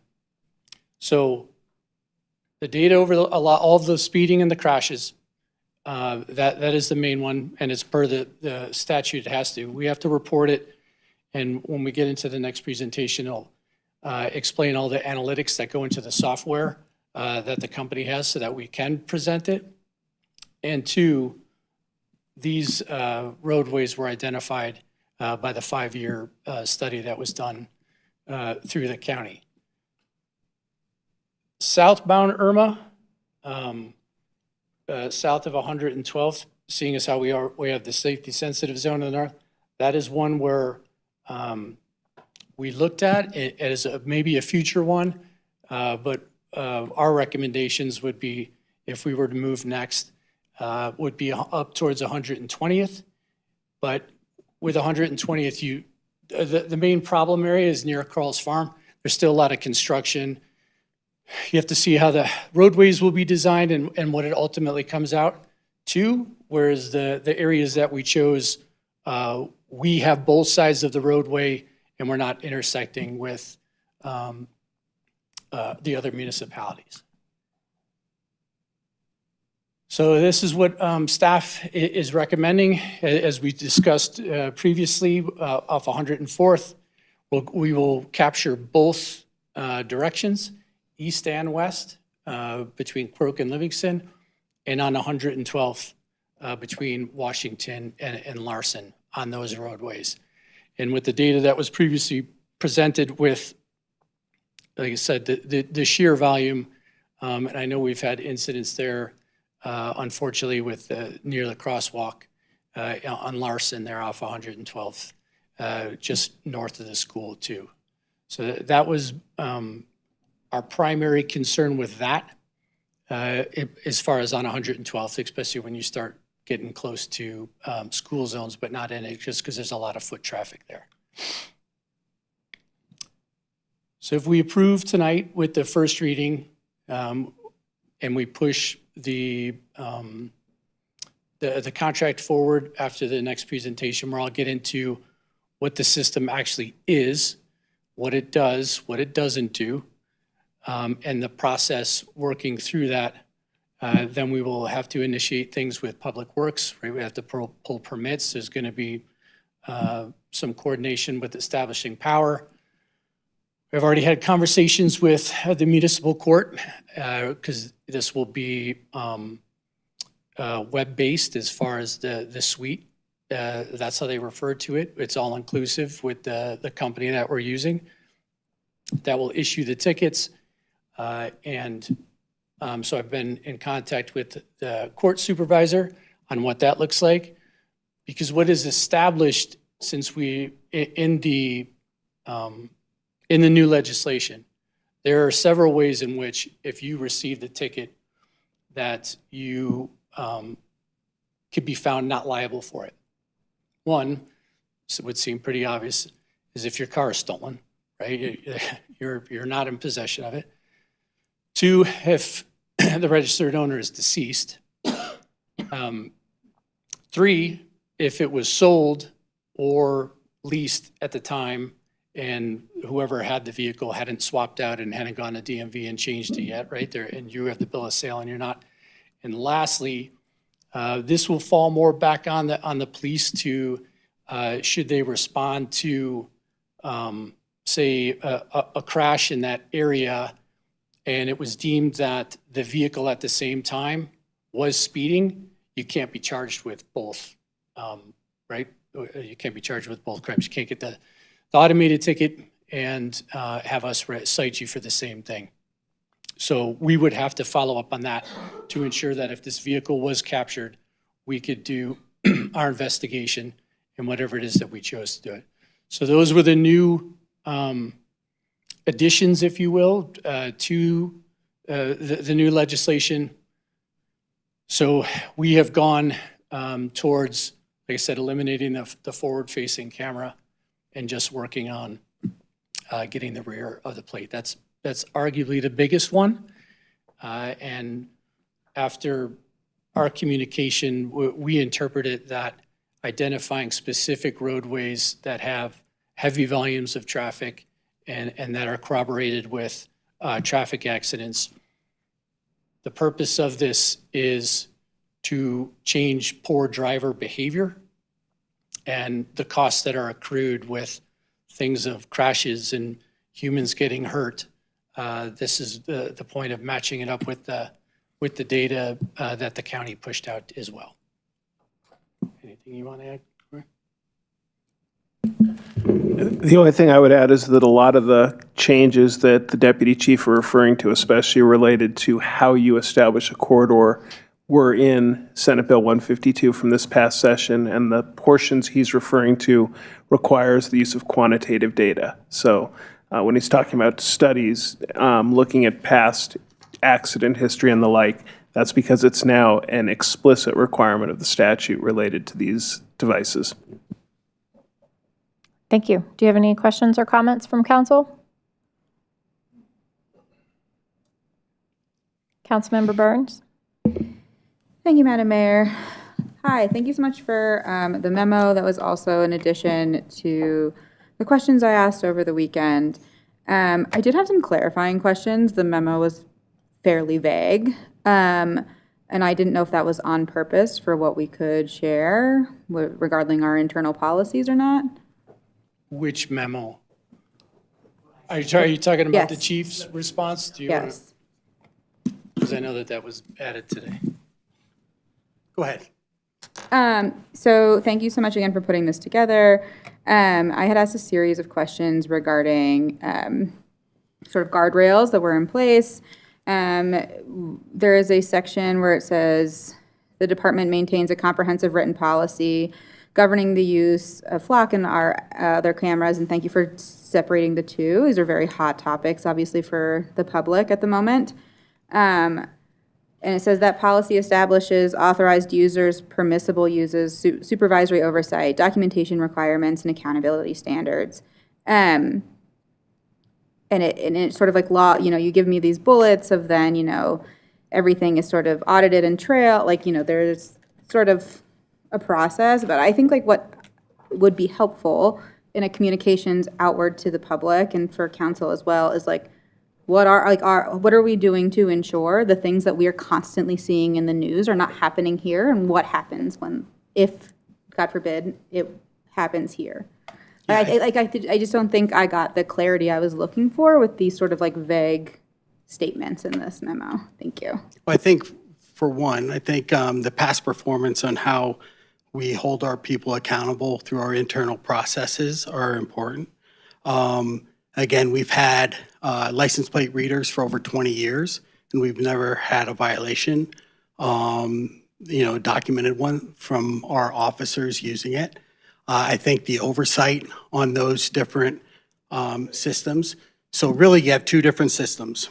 You have the flock system that, that our supervisors, road supervisors, look at who's using it, why they're using it, and if there's questions, right, that's that audit trail that we also look at. And if there is something that pops up, we'll question that officer, make sure that they have the purpose, of why they used it. The automated speed cameras, totally different system, right? Totally, the technology's used different. This is a system that does not, and he'll get that in his presentation, does not use, a camera system that, continuously records. It captures the violation, and that violation is then sent to an officer to review. So there's that human element looking at it, making sure the plate matches the car and the VIN, and making sure that was a violation. So all of that is for human review, and once that's done, it's sent back to the company where they issue the summons. The flock cameras, there's a lot of misinformation out there on this we're going to come up with a fact sheet, especially after that posting, because it's a tool that we use. And the reason why we posted that on our Facebook was the fact that we took drugs, gun, felon, stolen car off the road. Would an officer, if they rolled up on it and cleared the plate, would have came up with the same conclusion, right, and the same stop? But it does not record sound, which some people claimed. It's not pointed at schools. This is a license plate reader that tracks and gives us information on wanted people. Vehicles, again, I've said it multiple times in here, and how beneficial it is to our community, where it solved crimes and gave us the tools to recover a kidnapped child. It gave us, the information to a hit and run suspect of a 14-year-old kid that was found, that was hit on our camera. So there's a lot of huge benefits of this, and it's not, we don't use it as surveillance on our residents. It is there for a tool for us to use if we have information or suspect information, recovered cars. We returned so many stolen cars back to the victims, right? It's just a great and necessary tool that the law enforcement, that we use in the Northglenn Police Department. And we oversee it, and I think that's the other thing too. We haven't had violations like you sit somewhere in the country where someone, used that technology. It's not gonna, if we catch it, we have a discipline matrix that kicks in if they are, if we find someone that's not doing what they're supposed to do in any regard, right? So I'm very proud of that. We hold our people accountable. And a lot of things we find isn't citizen-driven when it comes to complaints. We find issues internally, and then we handle them and deal with them. So I am very confident that on some of the things, and that this will not be abused in the Northglenn Police Department. And if it is, we'll take care of it. Thank you. Councilmember Severs. Thank you, Madam Mayor. Thank you, Chief, Deputy Chief, everyone involved. We talked about this months ago. It's a speed camera. They've been around for 20 plus years. I'm not looking to get a ticket in the mail, but it is what it is. I will just say, I know these are hot spots in the city, so naturally the police will be there at some point during the day. But I would just advocate for residents to not think this is simply a revenue generating thing that our officers will still be in that area. We're not going to ignore it so we could increase speeds and get more tickets. That's not the job. And obviously, the police officers will be there still speed trapping at some points, I'm assuming. But I just don't want to be like, oh, okay, now we don't have to ever go there and try to get as many tickets as possible. So that's not what we're going to do. This is just to calm traffic down in areas that are supported by data, that are dangerous, and we're looking to keep building up on these areas. So thanks. Councilmember Kondo. Thank you, Madam Mayor. Question for Chief or Deputy Chief, and that is, my understanding about the flock system is that, especially for access, you had limited the number of people who could actually access that database to a handful or less of senior staff. And I'm just curious, in regards to the AVIS system, is that going to be a similar sort of policy where only senior staff members will have access to the data? Well, and I'm not trying to get the cart before the horse with the next presentation, but I'll explain what the system does and does not do. So reference how you're articulating. We will create the threshold and the criteria for the violation. So if someone drives past this and they don't meet the threshold for the violation, it doesn't take a picture of anything, period. You have to break the law of the threshold that we put in the system in order for the picture. And again, it is only the photo of the rear license plate and the rear of the car. Then that is uploaded. And if it meets the criteria, it then sits in a queue, if you will, right? Because you have to understand that this camera is going to run 365, 24/7. So it's going to, so if my officer comes in Monday morning and we didn't have anybody review, there could be potentially, we'll give round numbers, there could be 100 violations in this queue. And then a human has to match up the license plate with the rear of the vehicle and meet the criteria, accept it, and then they get a $40 citation in the mail. That's the extent of this camera system. This camera system has the capability, it's called LiveVer, to have ongoing recording video running, constant. And he and I, the chief and I spoke today just to confirm, and we're not even having that camera installed in the system. So there, it is not surveillance.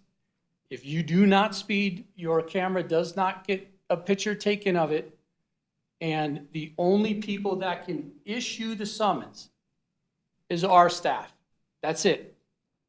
It's now, if there are 100 citations or violations in there, not citations, excuse me. If there are 100 people that meet the criteria that we have established, and then our officer, it looks like 1, 2, 3, A, B, C, but it looks, and then it's on a Honda, but it comes back in the picture, it's a Chevy.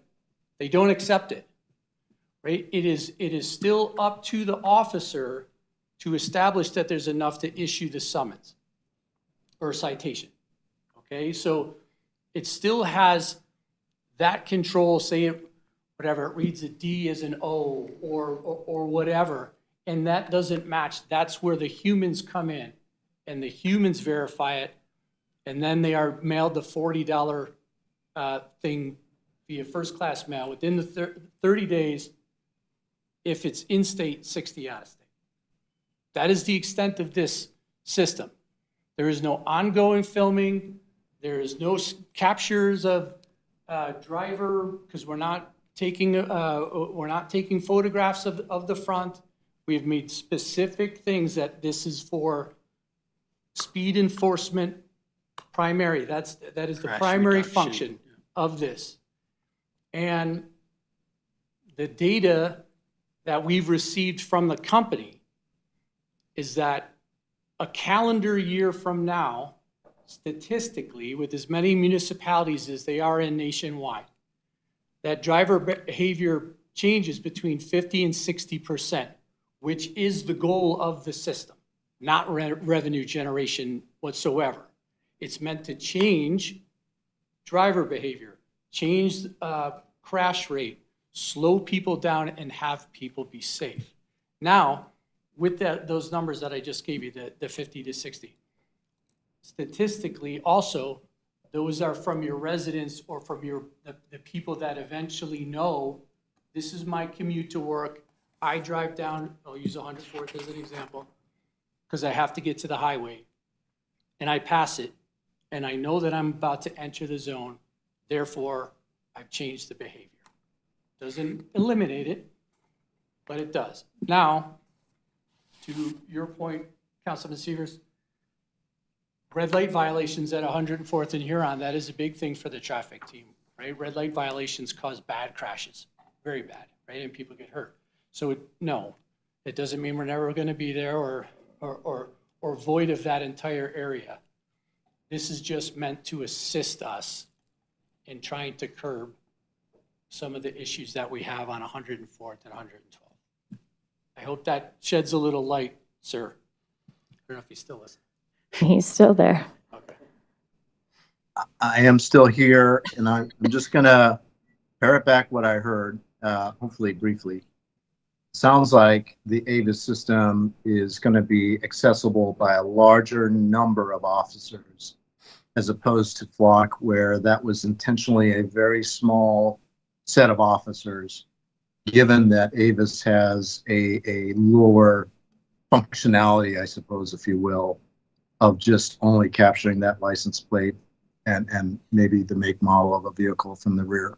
Well, I think we're talking about two different things again. Go ahead if you want. So again, we're mixing Flock and, the speed cameras. The speed cameras are going to be seen, actually, there's going to probably be fewer officers. We're probably going to use our desk officers, to review these cases, or those that are in injury leave that are not injury leave, but they're on injury where they have, find that job where they'll be reviewing it.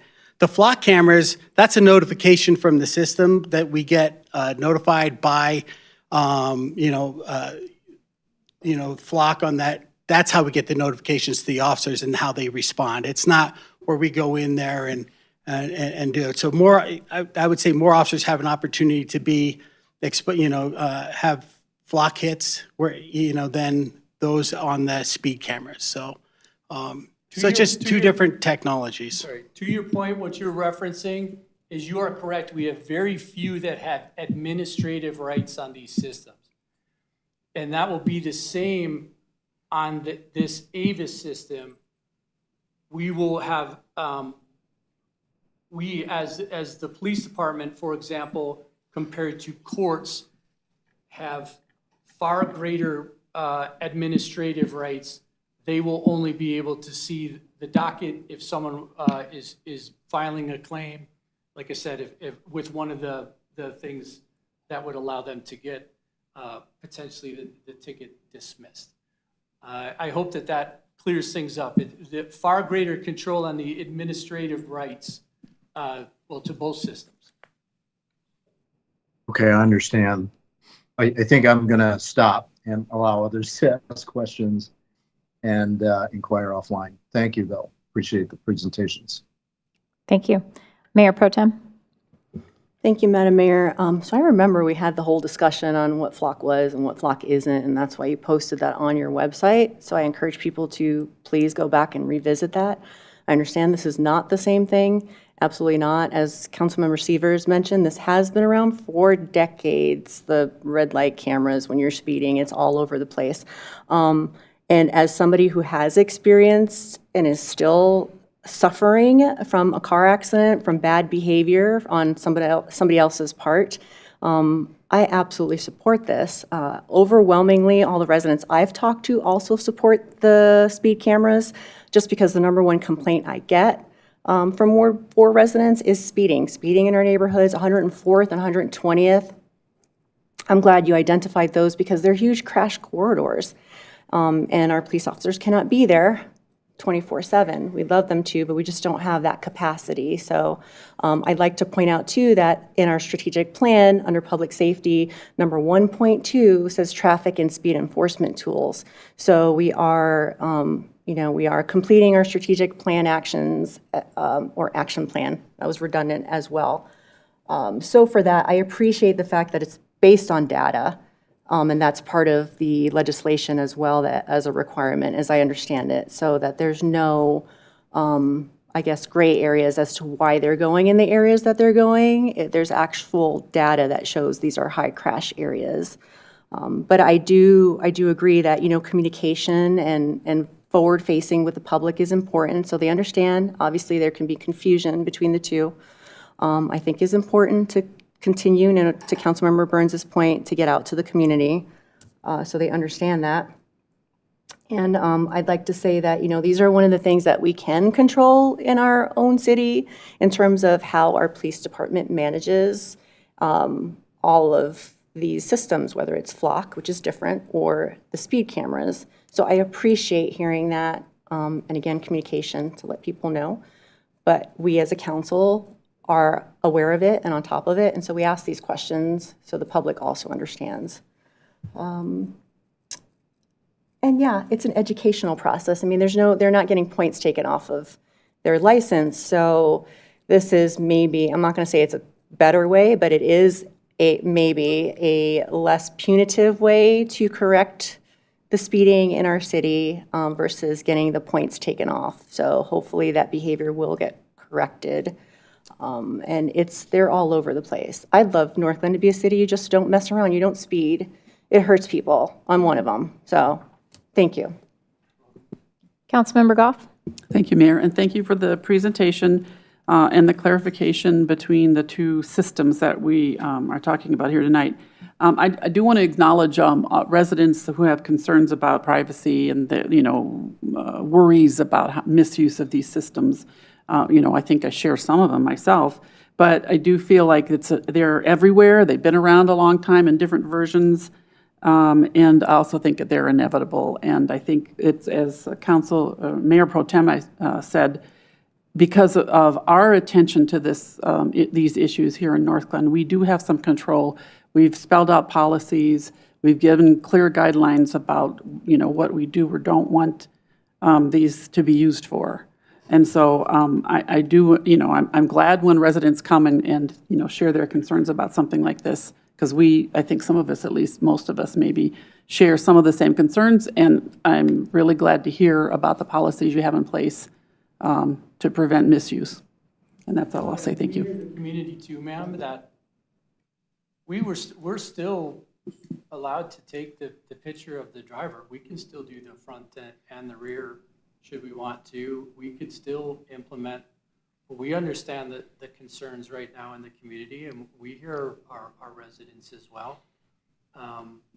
And we have made decisions, right, we're still abiding by the law and going forward, but we hear them too.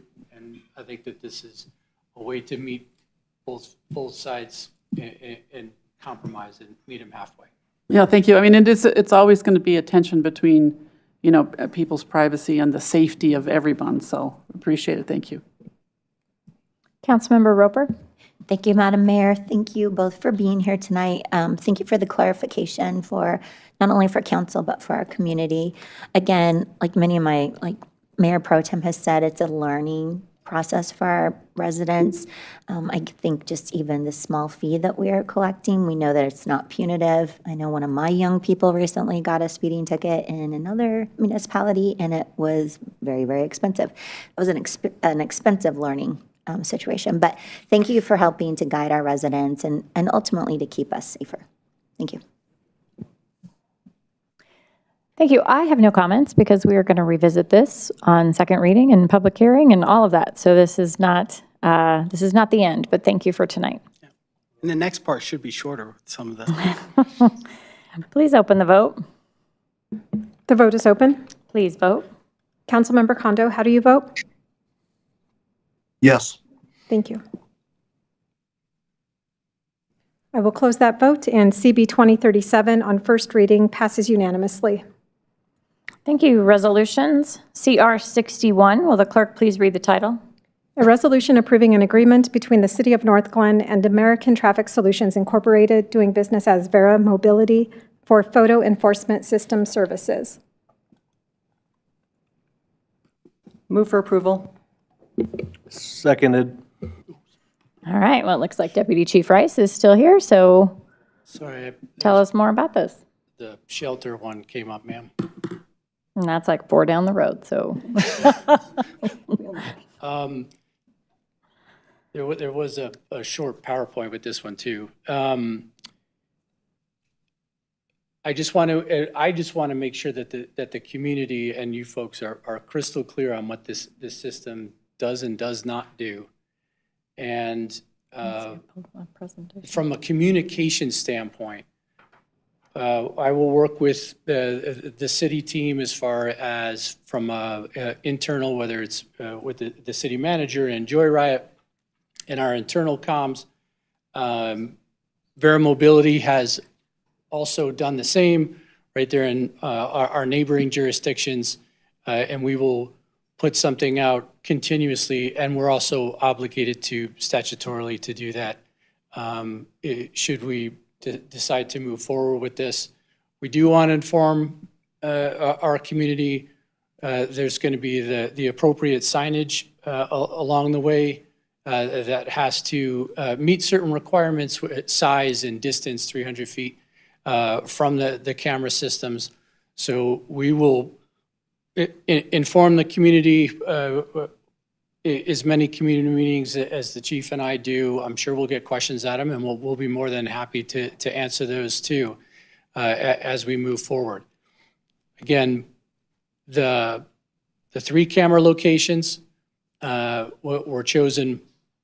A large portion was just due with the extensive amount of data that we've received over the last several years. This project started long before I was in this role. And then it coinciding with the 5-year study that Adams County did. That was the point and the purpose behind it, and especially after the city attorney and I sat down for a lengthy period of time talking about the identification of speed corridors. What does it look like? How is the verbiage? And moving forward. The process on the system, as I stated earlier, if you don't meet the criteria that we establish in there, Vera Mobility will not even put it in the queue. The only people that have access to the queue are the ones that we deem that we allow them to have administrative rights to do it. They will review it, get hands-on and eyes on it, and then they will issue the citation should they feel that it meets the criteria. And then the other avenues for paying, ultimately, the citation, we'll work with finance to see, how that's all done in coordination with the courts. But I'm all for questions that if there's something I may have missed in this system. But I really wanted the community to understand what it is and what it is not. It is not running cameras. It is not surveillance. It is a photograph of your license plate, nothing more, nothing less than the rear of your car. And if you don't speed, you don't get it taken. So we will have a public hearing. We will have another reading. This particular item is about the program agreement. So if council members have questions, that's what we're looking at for this part. Councilmember Severs? Quick question. So back in April or February, whenever we talked about this in the spring, it was listed that each fixed camera would be $2,500. In the services agreement, it says $1,500. So I'm assuming since it's in the services agreement, it's $1,500 and not $2,500, and it makes it cheaper for us. Yay! And that is due to elimination the new legislation to forego the forward-facing camera and only do the rear-facing camera. That's the cost savings there for the city as well. Awesome. Councilmember Burns? Thank you, Madam Mayor. So item 6 is the communication of information, and it says that Vera Mobility, through operation of the camera systems, reserves the right to assess a fee for such services, and you discussed working with them. What would that look like? The fees are inclusive in the package as far as the $7 per.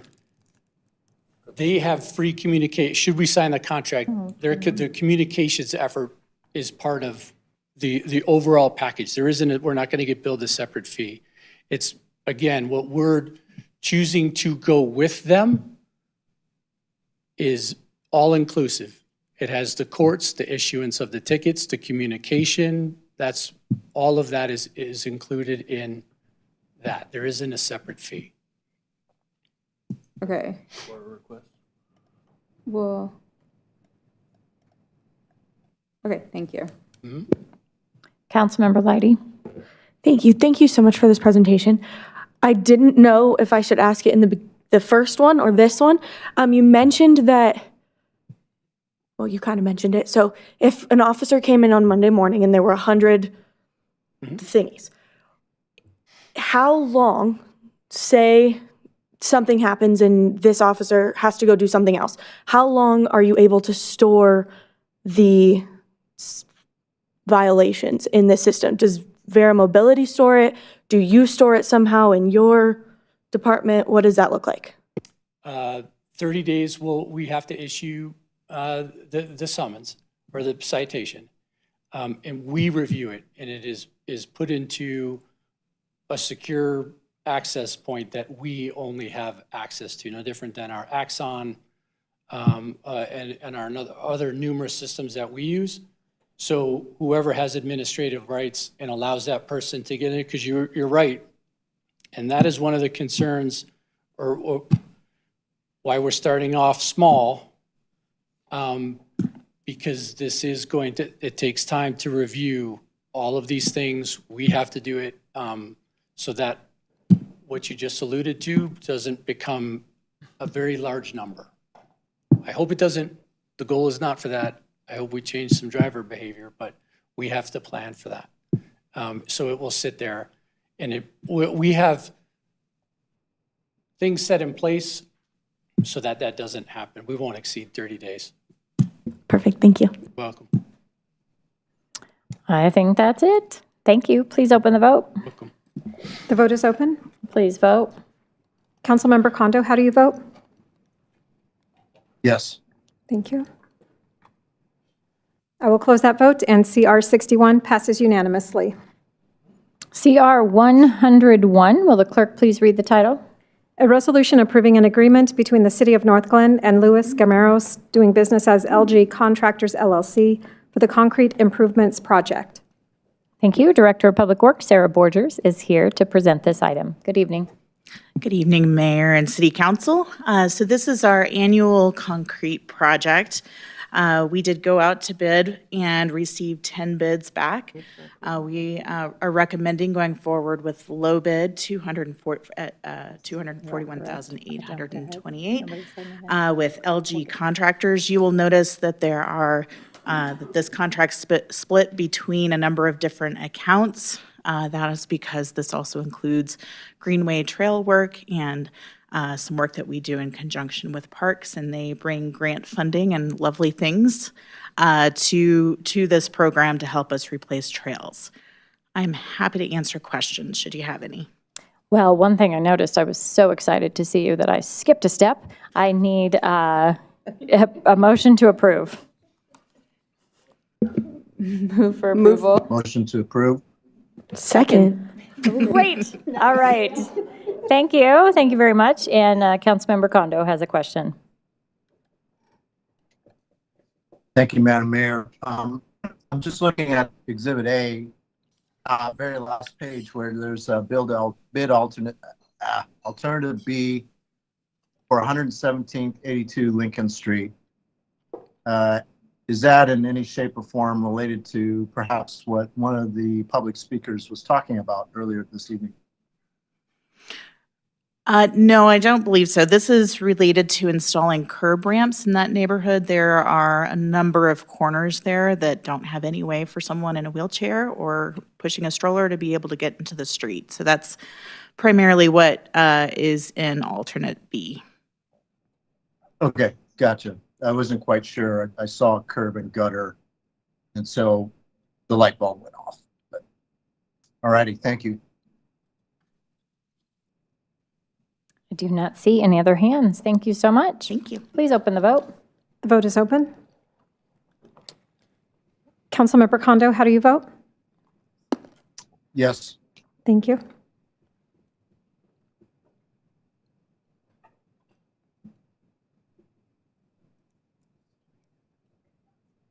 Okay. How do you vote? Yes. Okay. Okay, I will close that vote, and CR 101 passes unanimously.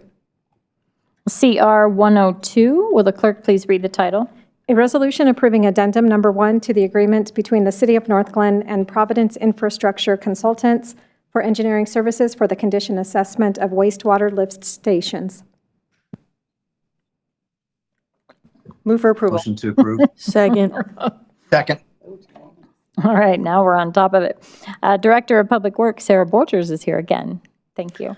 Thank you so much. So this contract, it would be a contract addendum with Providence Engineering.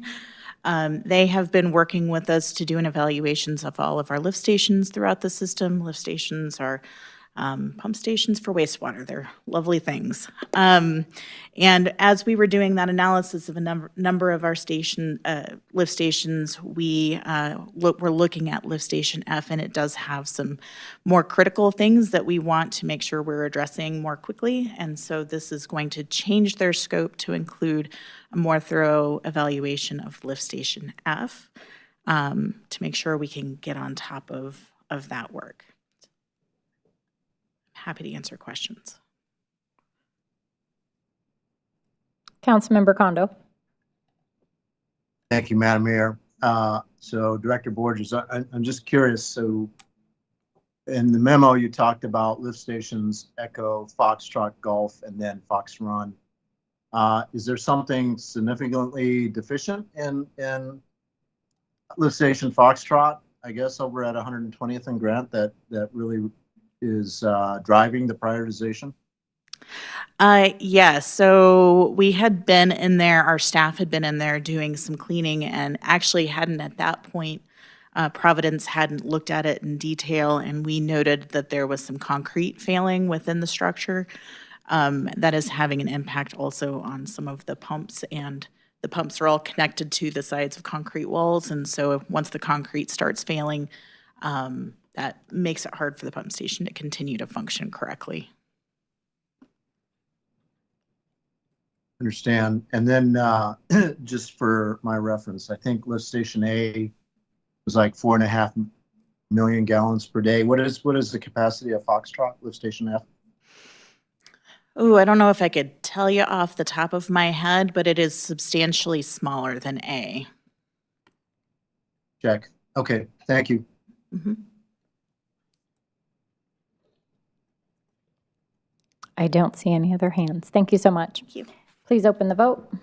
The vote is open. Please vote. Councilmember Kondo, how do you vote? Yes. Thank you. Okay, thank you. Okay, I will close that vote, and CR 102 passes unanimously. Great. We have 2 discussion items tonight. The first one is the 2027 Riverdale Animal Shelter Adoption Center Services. Police Chief Jim May will introduce this item. Mayor, Council, good evening again. I have to, fall on a sword on this one. The mayor reached out to me. This was on the consent. As you can see, we put a lot of items in there. One of the things, too, when we have one of our long-term IGAs, like the school district, Thornton, victim services, all those, a lot of times what I'll do is I'll do package requests in that next year's budget for some of those if we see increases.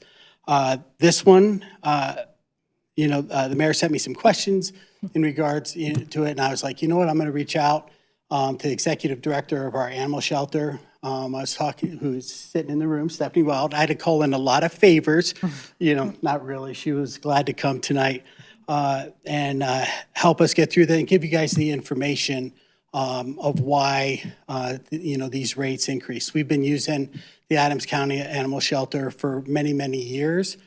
They went from the old building to the new building. Again, some of the cost and funding has changed over the years per animal, our population.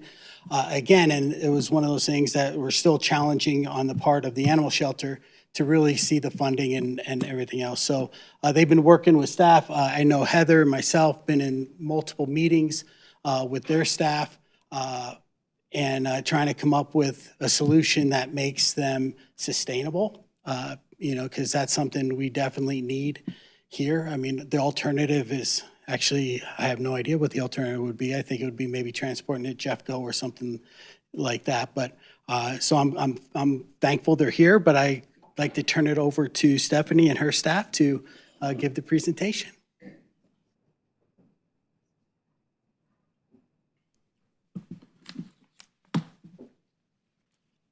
Thanks, Chief. I appreciate you. Mayor and council members, so glad to be here. I am Alicia Reese, Deputy County Manager for Adams County. And as Chief mentioned, Stephanie Wild is here, our Executive Director, and she will introduce our additional staff tonight. We're glad to be here to walk through our fee proposal and then to answer any questions you all may have. Thank you for having us tonight. Again, I'm Stephanie, and I'd like to introduce, this is Marla Vogel. She is our administrative coordinator, and she puts together all the billing and all the jurisdictional assignments when animals come in. We've been working with your team for quite some time, so we're glad to be here again. Thank you. So I'm going to jump right in. Make sure I know how to move the slide. Oh. Well, there we go. There we go. Okay, thanks. As Chief May mentioned, we've been IJ partners with Northglenn for some time. I had one of our other admin staff look it up, and I think it's 20 years this year, and we appreciate the partnership. We also have intergovernmental agreements with all the jurisdictions that you see, and we serve within Adams County, because we're part of Adams County, unincorporated Adams County Animal Management as well. And really, there's a lot of need, and we together with animal control officers and our staff create a safety net in the community for animals, people, and pets. And we really value these partnerships. We're here to talk about budgets and fees, but when animals are out there in need or community members are in need, we so appreciate how we work in partnership, and I especially appreciate our partnership with Chief May and his staff as well. So I wanted to just talk about our services, and I will be brief. If you're looking at an animal shelter that is municipal or county, or one that is nonprofit, but they contract with animal control, animal protection, they're going to have what we call the big four services. And the first is taking in lost and found pets. Shelters really exist to be a place when an animal, for a variety of reasons, doesn't have any other place to be. Lost pets are our greatest, highest category of impounds. That is followed by pet surrenders, when people have to give up their pets for different reasons. To have a safe place to bring them. And if you're going to have lost pets and surrendered pets there, you have to have adoptions, because some of those pets won't be reclaimed. And we also have to find homes for the pets that are given up. And then we do have end-of-life care. If you've ever been a pet owner, my biggest complaint about pets is they don't live as long as we'd like them to. And so we do offer a lower cost option for those end-of-life services. It's a smaller part, but these are what we call the big four. We also obviously offer municipal impound services for animal control and protection. And really what you just see up here are the categories of the type of intakes we take in. We talked about strays. There could be court holds, a police hold. Maybe someone does get arrested and they have a pet in the back seat. protective custody. Maybe there's a house fire and some pets need to come in until those owners can hopefully pick them up. Bite quarantines per state law. And then we do a small amount of community-focused services. We do offer low-cost pet vaccination and microchip clinics twice a month at the shelter. We partner with the Adams County Health Department, offer some free rabies clinics as well a few times a year. Our events are mainly focused on community-centered events, parades, and educational, so we can get our word out about what services we have to the public. And then we do some emergency pet sheltering. We are the designated pet evacuation site for Adams County. Should, God forbid, there be an emergency like a tornado or an environmental disaster, so if people had to leave their homes, they would have a safe place for their own pets to come in that time, and we train and do exercises to prepare for that time. We also have a very limited ability to house a pet for a resident in an individual crisis, maybe someone in a interpersonal violence situation or an elder person that is receiving hospitalization and they don't have next of kin, where the pet can stay with us until they can be returned, so they don't have to go through a loss of a pet on top of whatever situation they're dealing with. So the big question, and again, part of why we're here, is why a fee increase and what is it for? I will say that we have not done an increase since 2018, which was approved by our commissioners, and that went into effect in 2019. We moved into our beautiful new facility. Our other facility was out of compliance and outdated in 2020 during the peak of the pandemic. And we did plan the facility to deal with surges of intake, but we were not prepared for what we'd see starting in about 2022, where intakes just surged. And there was a lot of media attention that maybe people were working from home and they adopted a pet and then went back to work and just wanted to give it back. And I can say that that is really not the case. There's lots of different reasons that animals come in, as I mentioned.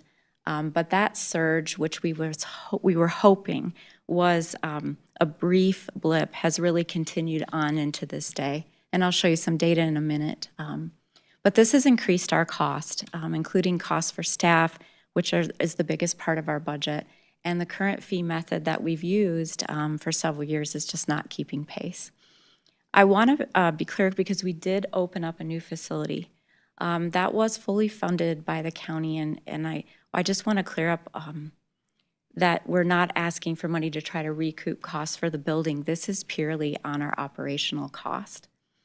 And the intent is really to kind of walk you through what has happened since we've moved. So why have costs gone up? I've already mentioned these surges post-pandemic. We do track reasons, and when people are giving up pets, housing and financial stress still tops as the #1 issue. We also see a lot of unspayed and neutered pets, which I will say is partly why they roam and sometimes get lost. And then probably for the last 10 to 15 years in shelters, not just here in Colorado, but across the country, we're just seeing a lot more behaviorally and medically challenged pets, which just take more time, care, and money. We also have ongoing facility and maintenance costs. It cost about $500,000 for us to operate the facility. We've had to add security, because in this world, we've had to add security. We don't pass along those costs in this particular IGA fee increase, but it's certainly costs we have to cover. And there's new and existing regulatory requirements that we have to keep up with per our license. And just like in people healthcare, cost of medicine, food keeps going up, and that's the same when you're providing it for pets.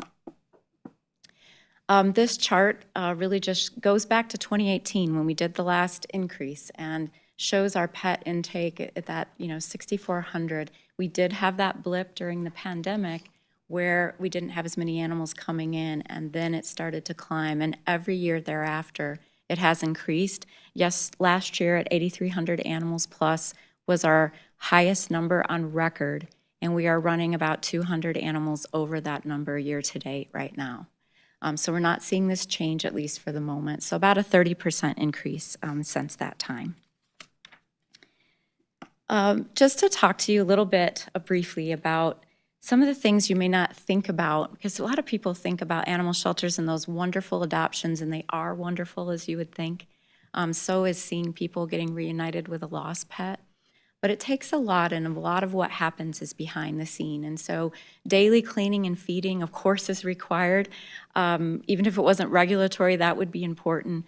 In 2023, there's new statutory requirements through our pet licensing facility called the Pet Animal Care Facilities Act to provide enrichment for mental stimulation and also behavior support. We are there if it's a snow day. We are there if it's a holiday because the animals cannot take care of themselves. We have to provide essential medical care in a timely way, also per our regulating authority, which is through the Department of Ag, through the PACFA, Pet Care Facilities Act, including appropriate vaccines. Pet housing, something why we had to move to a new facility is that the longer a pet is there, the requirements are for that kennel space or that enclosure to grow with the time that they're there. So we're always making sure we have that. We do carry a DEA license because we have controlled substances on site for the surgeries we have to provide. All pets before they're spay and neutered have to be, or all before they're adopted, excuse me, have to be spay and neutered. So that is something we don't have a choice about. And then there's the holding and reclaiming of lost pets. I say this whenever I have the opportunity, is that I don't personally believe that pets are more important than people. I think some people may argue that they like pets better than people sometimes. But I will say that pets are very important to people, to your residents, to your constituents. So when we have a lost pet, that is family. Pew Research came out with a study, well over 95, 97% of people consider pets a part of their family. So you're watching and caring for that. So we really have to make sure we're doing a good job and trying to trace those chips and tags and getting pets home when we can. We do post lost pets on the website, which is also required statutorily, and we link our website to your animal control page as well. Finally, behavior assessments. While the state doesn't require us to do a behavior assessment, we do have to do a behavior disclosure when a pet is adopted or goes to transfer. So to have a disclosure and know what that adopter may expect, we have to do an assessment. So that's going to be on thousands of animals per year. So all this just takes a lot to keep up with. We don't charge the cities in this fee structure for owner surrenders, but I think because it's our second highest status of how animals come in, would be helpful for you to see how many animals are coming in from your jurisdiction and others. It's not meant to be a statement on if you're doing a good job in your city. It really tends to fall in line with population.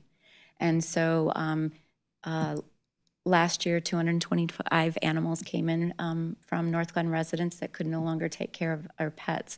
We also wanted to show you how much this has jumped pre and post-pandemic. So the average 2018, 2019 was 1,100, almost 1,200 pets.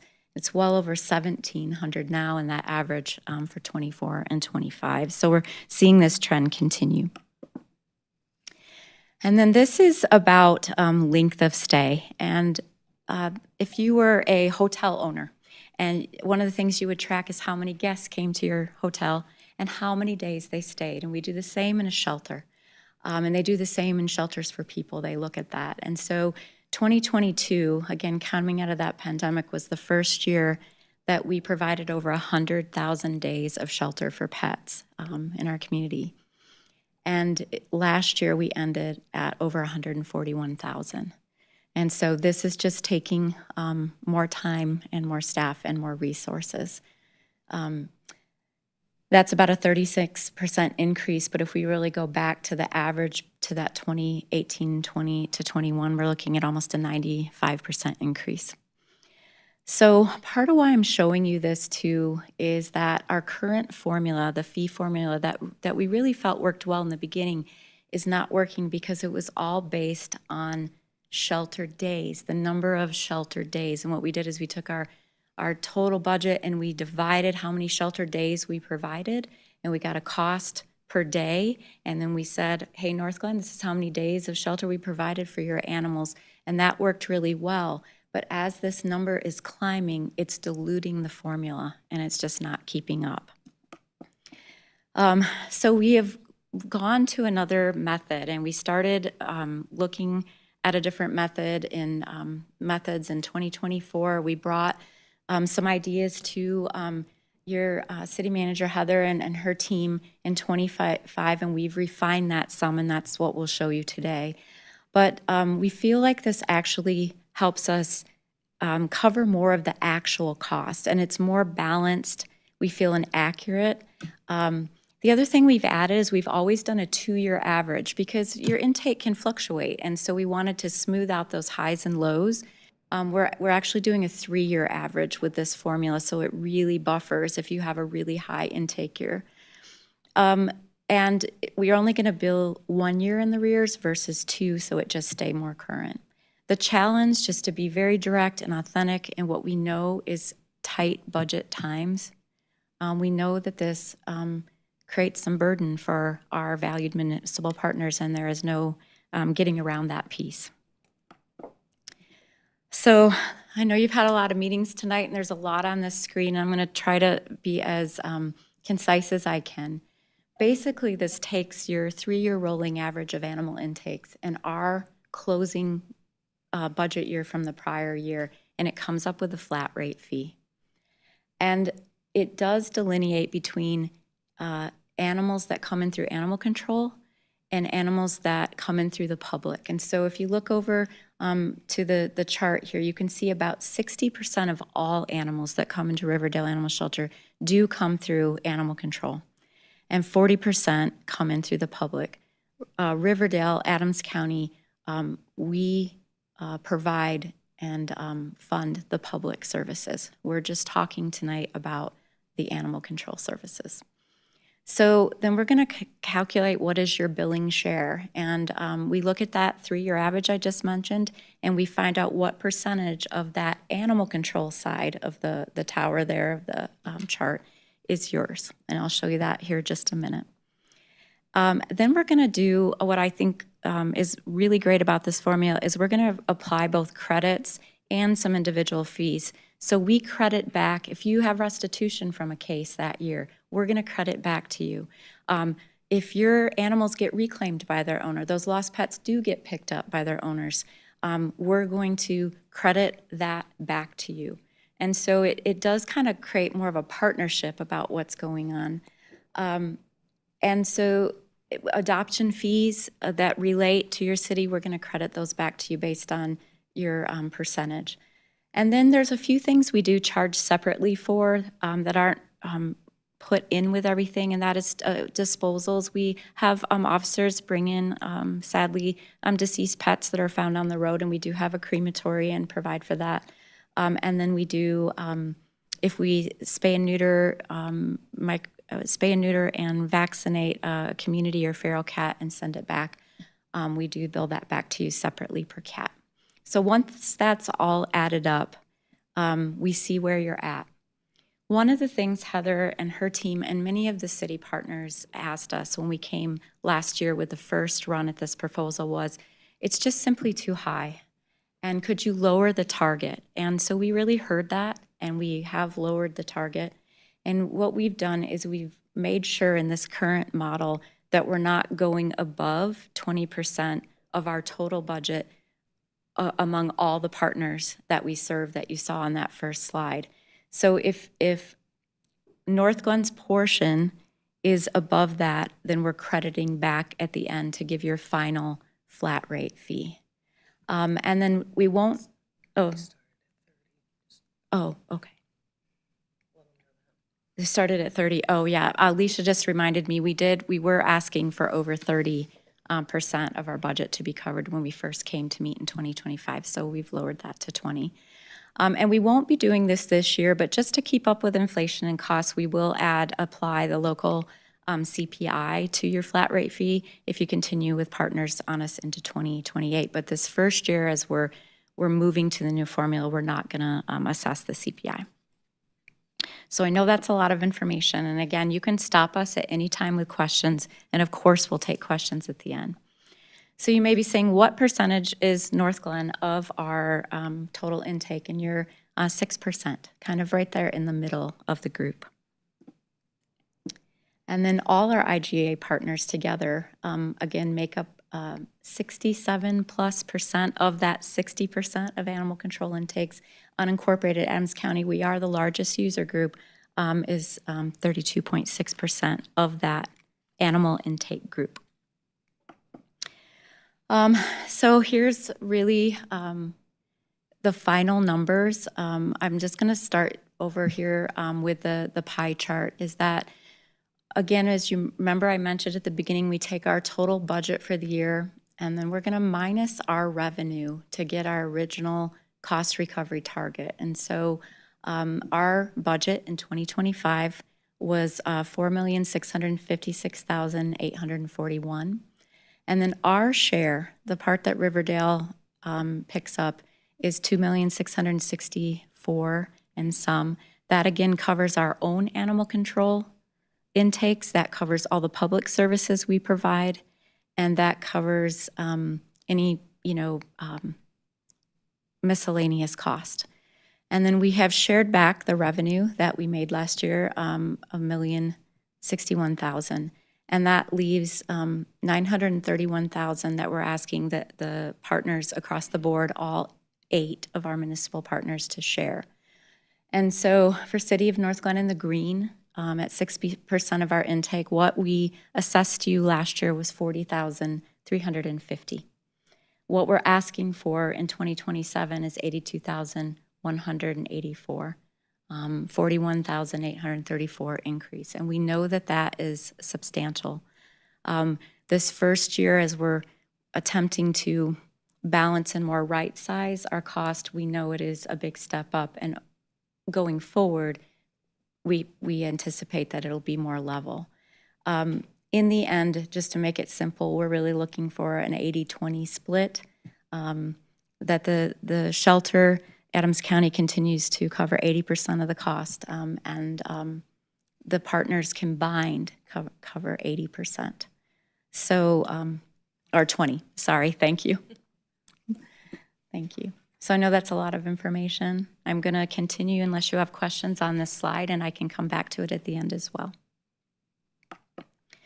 So you might also be asking, what are you doing to try to mitigate costs? And these were things that we also talked about in the meetings that we had with your leadership. And a few things we just want you to be aware of.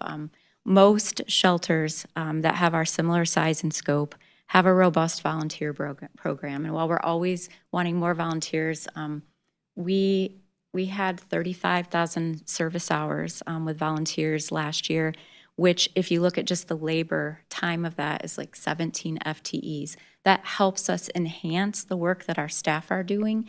And so we continue that. And many of our volunteers are your residents, which we very much appreciate. We also put animals into foster care. That actually helps with our live release rate because it's generally young and vulnerable animals, but it also gets them out of the shelter until they're ready to be adopted, which saves us on cost and space. We also increased some revenue or some service fees in 2025, resulting in a 19% increase in revenue.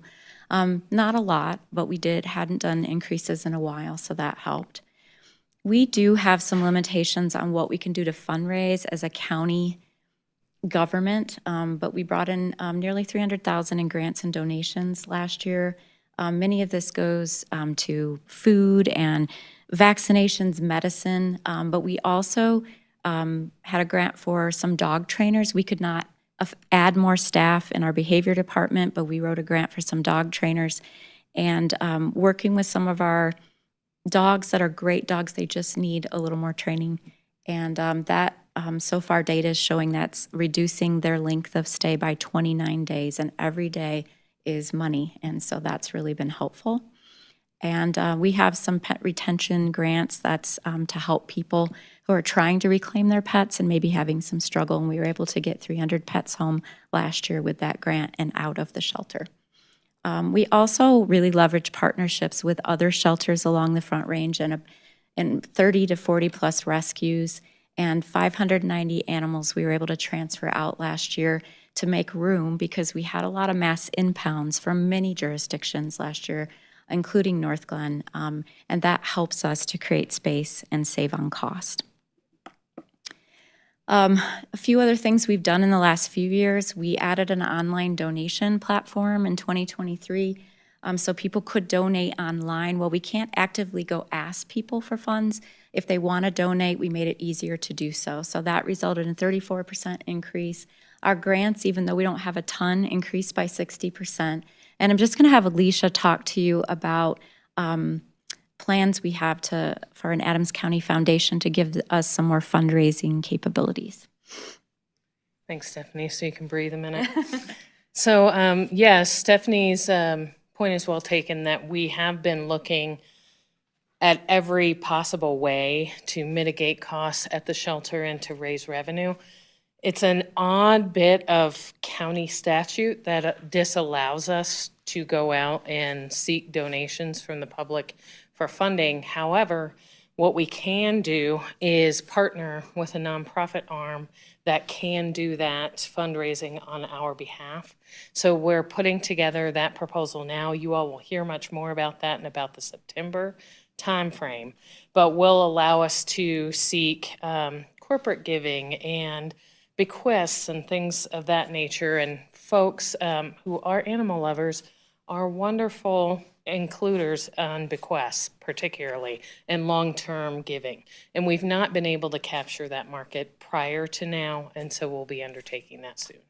Thank you. And because in this model, we do share back revenue, we're hoping as we can find other ways to create revenue streams that will support all of us in a better way. And then restitution, I already talked about, we credit that bad. I think there's always opportunities to improve our processes to collect restitution when those animals go to court cases. And then pet licensing program, we don't have a county-wide program. We're one of the few counties that doesn't have one. It does take staffing and money to ramp up, and I don't know if in this current climate that is the direction collectively with our other municipal partners that we want to go, but it is certainly something for future discussion that we can have. And then I just want to talk a little bit about value and cost. And to wrap up here is that we really do have a wonderful facility. And, you know, when animals in your community are in need, when someone has harmed them, when they're lost or they have to be given up, or if they have harmed somebody, that does happen sometime with bites. We have a safe, modern facility with a wonderful staff to contain them. We really have worked to make the shelter very welcoming to all residents throughout Adams County. And when the big things happen, Marla kind of calls it shelter insurance. We hope the big things don't happen, like a disaster. But when the big things happen, we are there with a team on site to assist you. We also have just some really great things for your officers. And I'm not going to name all of these things, but a few things. When we built the facility, we're long-term partners with many of the jurisdictions. We really asked them what would be helpful. And one of the things we have is a drive-through Sally port, so they don't have to back up with those big cabs on the back. It really helps with safety. We have rooms they can meet privately with residents. We have an x-ray and a really modern clinic. Before the new shelter, if a dog or cat was suspected of having broken bones, we'd have to call around desperate to another vet clinic to try to get them to be seen. It was horrible for the animal, horrible for the officers trying to drive them around. We have that now. And just, you know, just nice spaces. We did add a barn, and again, it was part of the original shelter build, but it was delayed due to budget constraints, and we were able to have the barn because you would not believe how many chickens and occasional goats, pigs, turkeys, and other things end up, and it's better to have them in a barn than a dog kennel. In terms of support, we have 24-hour badge access for officers. We have a manager on duty always by phone. We have a veterinarian or a vet tech on 7 days a week. Our veterinarians also, with most cases, can serve as subject matter experts if you have to go to court. We do host quarterly meetings with officers because sometimes, you know, we see a process that's not working or a mistake was made and we look to mitigate that again. on either side. And we have a great database that goes back like 25 years with all your impounds that we share. And then lastly, just to see some of the impact in the community. And I just want to say we are not infallible. We do make mistakes. We are always in a state of continuous improvement and looking at everything from animal care to customer care, our relationships with officers, and how we manage our budget. 4,000 animals went into a loving home that didn't have one last year. We had over 3,500 animals either spay and neuter or some other kind of surgery that was needed last year. 19,800 vaccines given to animals in our community supporting public health and safety. We had over 1,800 animals reunited with their families, which is so important, and provided really great care. We had 10 mass impounds last year. 7 of them were between July and December of 2025. It's quite an anomaly. It was quite an intense year for the shelter and our officers. And more than 500 of those animals came in, many from deplorable situations. Many had been harmed, and the vast majority were saved in partnership with our staff and your officers and other officers from the jurisdictions that we serve. And so we're really proud of the work. There is a lot of need in our community, and it seems right now to keep growing. But we really intend to provide good services and good partnership through this process. So I have said a lot. We are done, and I and Alicia and Marla are here to answer any questions that you may have. And thank you. Thank you. Councilmember Goff? Thank you, Mayor. So, you know, I'm glad you mentioned the, I don't know, like hoarding or large number intake or whatever. Sure. So I'm just curious about how using the 3-year to sort of smooth things out, but like here in Northglenn, we had a huge one last year.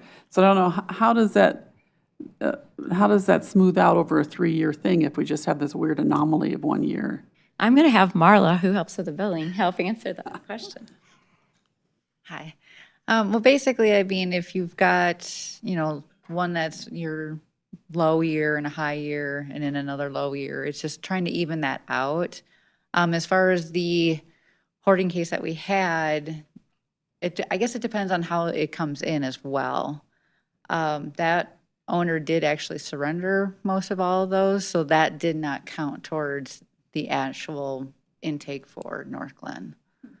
So if it does come in as a court case, as a court hold, then it would, because then we're trying to seek restitution as well. Oh, okay. I didn't know that. Thank you. Yeah, so most of what we're trying to, that's why we kind of delineate between what comes in from animal control, because usually those are the strays and we don't know who the owner is at that time. But all the ones that come in, even the protective custodies, we know usually we're working with a jurisdiction there because, you know, that owner has something that there's going on, so that's why they're coming with their pet. So we usually, if we know who the owner is, that's the delineation. Councilmember Leidy. Great question. Thank you. Thank you so much for this presentation. It was really interesting to see the spread of all of the different cities next to us as well. I was actually going to comment on the hoarding case from last year as a positive thing, since you guys helped us out so much with that. You took, I think, what was it, 115 animals for us and supported that. That was huge. So thank you so much for that. I come to your low-cost vaccine days, and it is so fun. Oh, so great to hear that. I know, I'm like, I have 3 dogs. So being able to utilize that is huge. And it's also something that every time, I mean, I see a lot of residents from Northglenn there, and so I get to talk to people, and they love it. So thank you so much for doing that as well. Is there any way that you could provide a little bit of information on, you mentioned your volunteers. How does that work? How do people reach out to you? How do they get connected to help you volunteer, since it said something around 17 full-time employees? Yeah, we have about 47 full-time employees, but it was 17,000 service hours that about 300 volunteers gave in 2025. We are so grateful for them. You can't really have volunteers fill in a staff position. It's actually not legal to do that, but they enhance the work that we do, and we could not survive without them. And I really appreciate your question and your positive feedback. So the way volunteers can get involved, you have to be 16. There is some treachery with volunteering with live animals, and so we do ask for that threshold. And you can go onto the website and apply. We do an orientation about, it depends. It could be as often as a month or every other month to onboard folks. We have a variety of roles from working with dogs, cats, or the public. And so we love it when volunteers come. It's about an 8-hour commitment, like 2 hours a week, but you can do more if you like. And so, yes, thank you for asking that. Thank you for coming to our clinics, and we were very happy to partner on the hoarding cases. Luckily, we don't have those every day, knock on wood, so. Mayor Pro Tem. Thank you, Madam Mayor. First of all, thank you for everything that Riverdale does. I know how important it is to have that partnership, and it truly is an outstanding facility. And the services you provide are invaluable, so I'll start with that. One of the things I guess I'm trying to understand is, you mentioned like credits back, or is that, so we have here proposed 4 payment plan, for example. So do credits back go against those future plans? Like, how does that work? I guess I don't quite understand how that works. Yeah, it was a lot of information. And so that would be the proposed set fee for 2027. It's already set, and we just divided it up in quarterly payments to make it, sometimes that's just easier for our jurisdictional partners. So we've already established the credits that come back in the formula before we get to that flat rate fee. Is there anything else, Marlo, you would say about that? Yeah, so, okay, yeah. So it's already established before we get to that number for 2027, and then we just divided that number into 4. And so this is a cost-sharing model, and Mayor Pro Tem, it's a really good question. It's a cost-sharing model. So as we're looking at, this is how many animals came in, we also want to make sure that if some of those animals were reclaimed as a lost pet, then we're going to credit back some of that cost back to Northglenn, because that pet now became, as Marla said, an owned pet. So we're not going to pass on that cost to the city because we found someone who actually paid their fees to come get their pet. Does that make sense? And then we do take an adoption revenue. So based on your percentage, we're going to share back some of that adoption revenue. And so it's sort of like, oh, I'm kind of losing you here. It's sort of like we start with a grand total, and then we say, these are the things that are coming back to your city because people came and got their pets. This is adoption revenue based on your percentage we're going to share back that we earned this year. This was a restitution case from the year prior, and we got a check for $2,000, so we're going to send that back to Northglenn. And so, and then if you use any of those individual services, because not all cities use those evenly. So if you had some disposals, then we're going to deduct some of the individual fees for how many cremations we provided and such. And then we're going to get your grand total at the end. And that's going to be the flat rate. And then you're billed.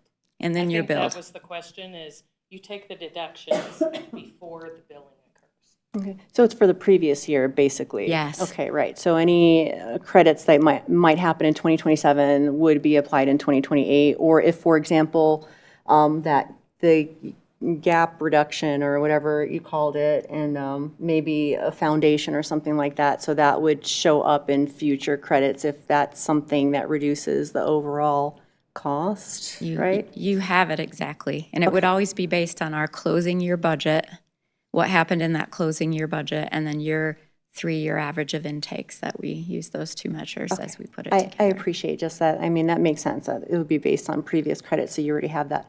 And then I just have a quick budget question. Has that, since that's double what we maybe have expected, is that something we factored into our previous budget talks, or is that coming up? Was that included in like the deficit we've already talked about? Just a quick answer, yes or no, is great. Yes, it's included in the proposed 2027 budget in the full $80,000 amount. Okay. All right. Thank you. Thank you, Madam Mayor. Thank you. Thank you for following all that, and you're welcome. Thank you for your feedback. Councilmember Kondo. Thank you, Madam Mayor. So I had the opportunity to visit Riverdale, I think it was 2 years ago, when it there was the Denver Metro Animal Shelter open house. And at the time, I think I recall that the intakes were over 7,000 animals per year. And if I also recall during that tour, your shelter capacity was only 4,500. So I'm just curious, with the demand outstripping the amount of available spots for you to take in animals, is part of the increase in this fee in some measure to be able to build additional capacity? Thank you for your question. Councilmember Kondo, are you talking about like if we need more shelter space, like to build and add on? Correct. Yes. That's an excellent question. One that Alicia asked me the other day. I don't think that we're there yet. I can say that we do meet with our counterparts, other shelters up and down the Front Range. And while intake numbers are continuing to go up, we saw, I almost dare not say it out loud, but we saw just the slightest bit of leveling in some areas. And so we're hoping maybe the peak is coming soon and we can level out a bit.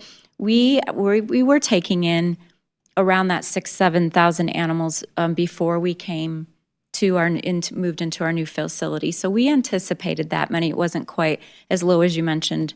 And so we are really strained for space and capacity, and it is difficult right now. But I think we need a few more years to see if this is going to continue or if we'll see some leveling off. And we've had no discussions within county senior leadership about that being something we're pursuing at this time. I think it's just too early to tell. So really what you're saying is the fee increases to cover the inflation and operational costs, whether it's direct labor, material, cost of medicines, et cetera, et cetera. Yes, and staffing, there are certain formulas that we have to follow, a certain amount of staff per animals coming in. So we've had to add staff over the years, but it's just the more animals that you take in for all those reasons, from food to medical care to staffing, all those things move in sync with Gotcha. that. Mm-hmm.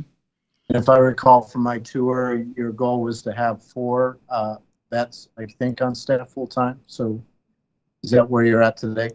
You remember so well. We have 3 full-time vets on staff, and then we do rotate in what's called some relief or temp vets to help with that. So we're not at 4 at this time, but we're very fortunate that we have 3 veterinary positions.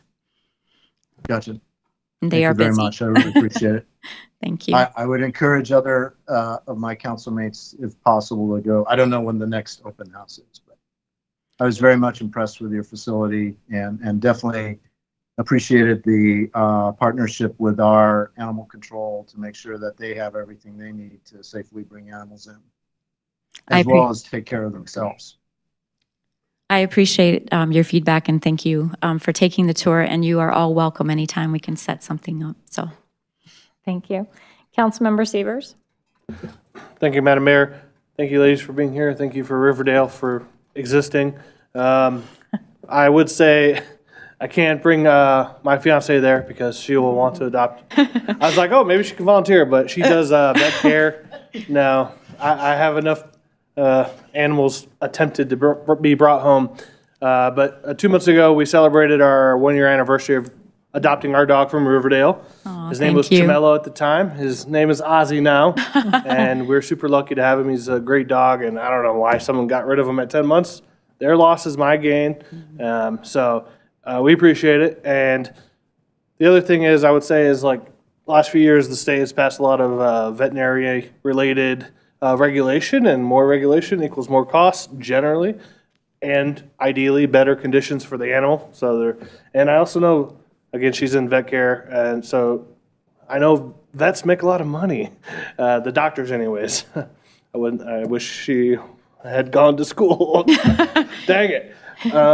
But also the last thing I would just say is it'd be cool. I know that you got enough numbers to crunch every day, every hour, every month, but to see maybe where more of those volunteers are coming from, like what cities, what municipalities. So if one city's contributing a lot of volunteer hours and some other cities aren't. Just to be able to promote that, maybe you guys already do, I don't know. But that's it. Thanks. That's an excellent point about volunteers, and we could provide that data, so we can definitely put that together. Thank you also for your feedback, and you are not the only one I've ever heard that keeps family members away from the shelter so their family size doesn't increase. So you're in good company. We came for the dog. She didn't even want the. I said, "What about this one?" And she was like crying. She had to have him. I was like, "Whoa! All right, I guess we got a dog." Thank you for adopting as well. I love that. Well, first of all, thank you for being here. As you can imagine, most of us are in the budget season, and this caught our attention.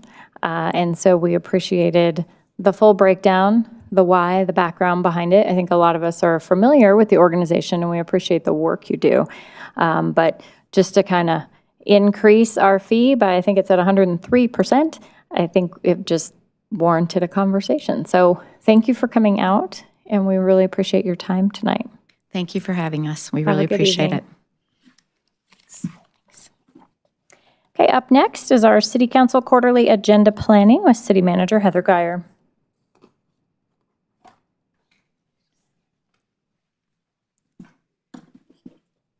Good evening, Mayor and Council. I'm here this evening to present the quarterly agenda planning. For the public's benefit, this process is intended to assist myself in the agenda management process, specifically figuring out what to schedule and when in alignment with City Council's requests and goals in terms of timing with items. So tonight we're going to review the tentative future agendas through October 26th of this year.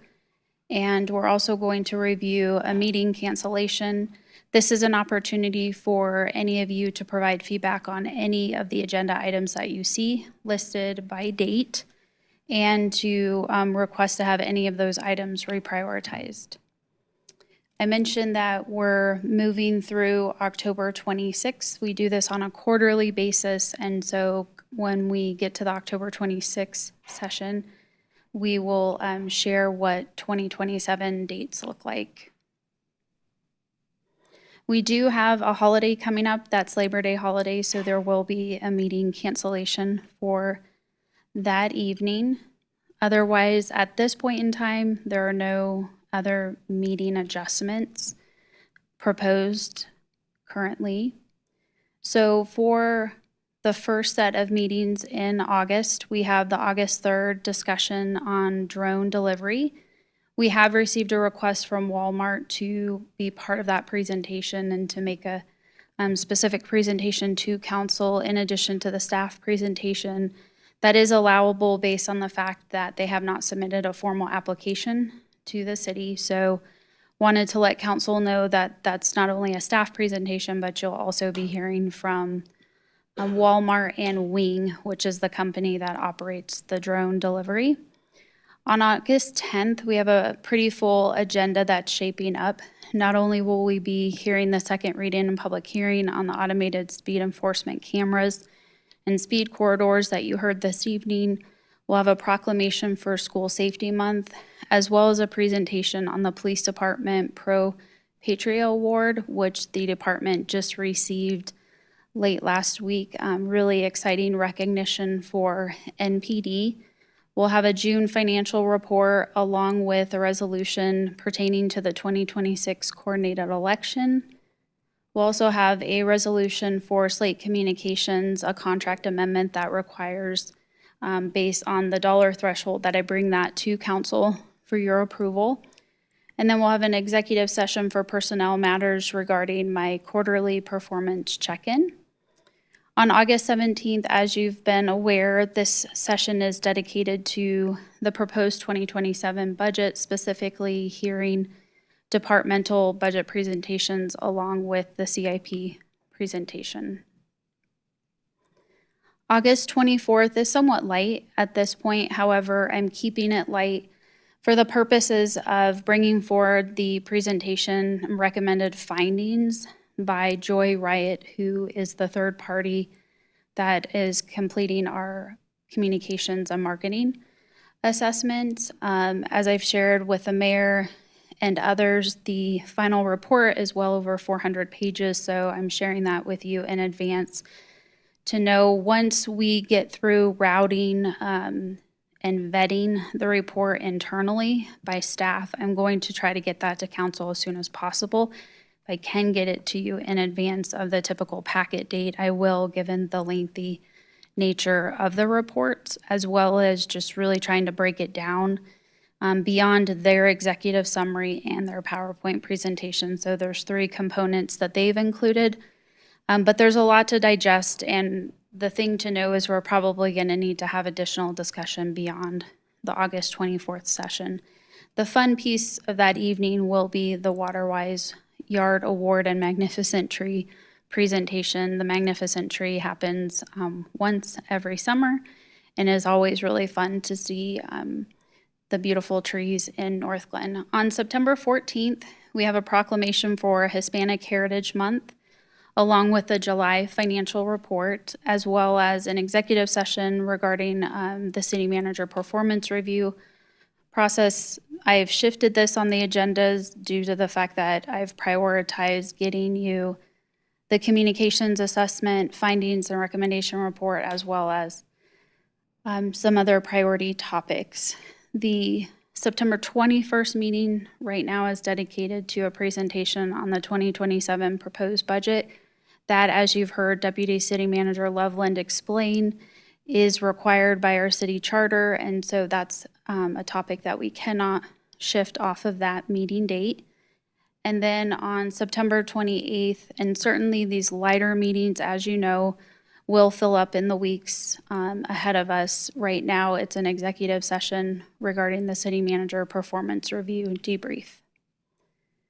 For October 5th, we are planning a discussion on data centers as well as a comprehensive transportation mobility kickoff agenda item, along with on the 12th, a proclamation for National Arts and Humanities Month, Substance Abuse Awareness Month, a presentation for Good Neighbor Awards. That may shift, but right now we're tracking to have a couple Good Neighbor Awards presentations. August financial report, and then the public hearing for the 2027 budget is scheduled for this meeting. For October 19th, fairly light at this point, it's a discussion on the final draft of the 104th sub-area plan. And then October 26th, we hope to have the Youth Commission quarterly report. One change that I didn't mention earlier on is this evening we're supposed to hear a Youth Commission report. We will shift that and fit that into an August meeting date, and then we'll have the resolution for the 2027 annual budget adoption along with quarterly agenda planning, as I mentioned earlier, as well as an executive session for the city manager performance check-in. That typically takes place post performance review timing in order to check back with city council in regard to performance goals set for the year ahead. So that is a summary of agenda planning at this point. Happy to take any questions and comments. Mayor Pro Tem? Thank you, Madam Mayor. I have one quick question. The first legislative committee meeting we have slated is after the deadline that CML needs for the CML potentially initiated legislation. So I don't know if that needs to shift sooner for us to meet and talk about that. I think it does, Mayor Pro Tem. It's on my list to figure out tomorrow. I need to talk with City Attorney Hoffman. Some of this is being driven by the notice that we just received about our lobbying team. Right. So we need to pull our heads together and figure out the best approach. I was generally thinking of adding a possible legislative committee meeting next week, which would be well in advance of the planned start that we have on the tentative future agenda. So I'll try to get an email out to the committee tomorrow. We can work on calendaring and get that all figured out. Okay, and that. Thank you. Yeah. Behind you, there's quite a lightning storm. And so, so every now and then we see a big light up sky with that cool window we have. Any other comments or questions for City Manager Guyer? No? Okay, thank you. All right, moving into public invited to be heard. There's nobody left and there's nobody on the phone. Prior to moving into executive session, there was an item with communications that I forgot, and so I wanted to add really quickly. I will be attending the Leadership Exchange one more time this September with the Denver Chamber of Commerce. As the Metro Mayor Vice Chair, I got a discount. As the chair next year, it will be completely covered, which is nice. But that was going to put me over, and so Councilmember Goff graciously is agreeing to let me use her funds. So just wanted to let you know so that everyone is clear about that. Okay, going to executive sessions, I will entertain a motion that the City Council hold executive sessions. 1, pursuant to Section 4.5E of the City of Northglenn Home Rule Charter regarding pending litigation, specifically A, Baca et al. Versus City of Northglenn et al., and B, Cities of Northglenn and Thornton v. State of Colorado et al., and 2, pursuant to 4.5A of the City of Northglenn Home Rule Charter for personnel matters regarding the city manager's employment. I move, we move to executive session. I'll second. Any discussion? Okay, please open the vote. The vote is open. Gotta find my thing. Councilmember Kondo, how do you vote? Yes. Thank you. Councilmember Roper? Yes. Thank you.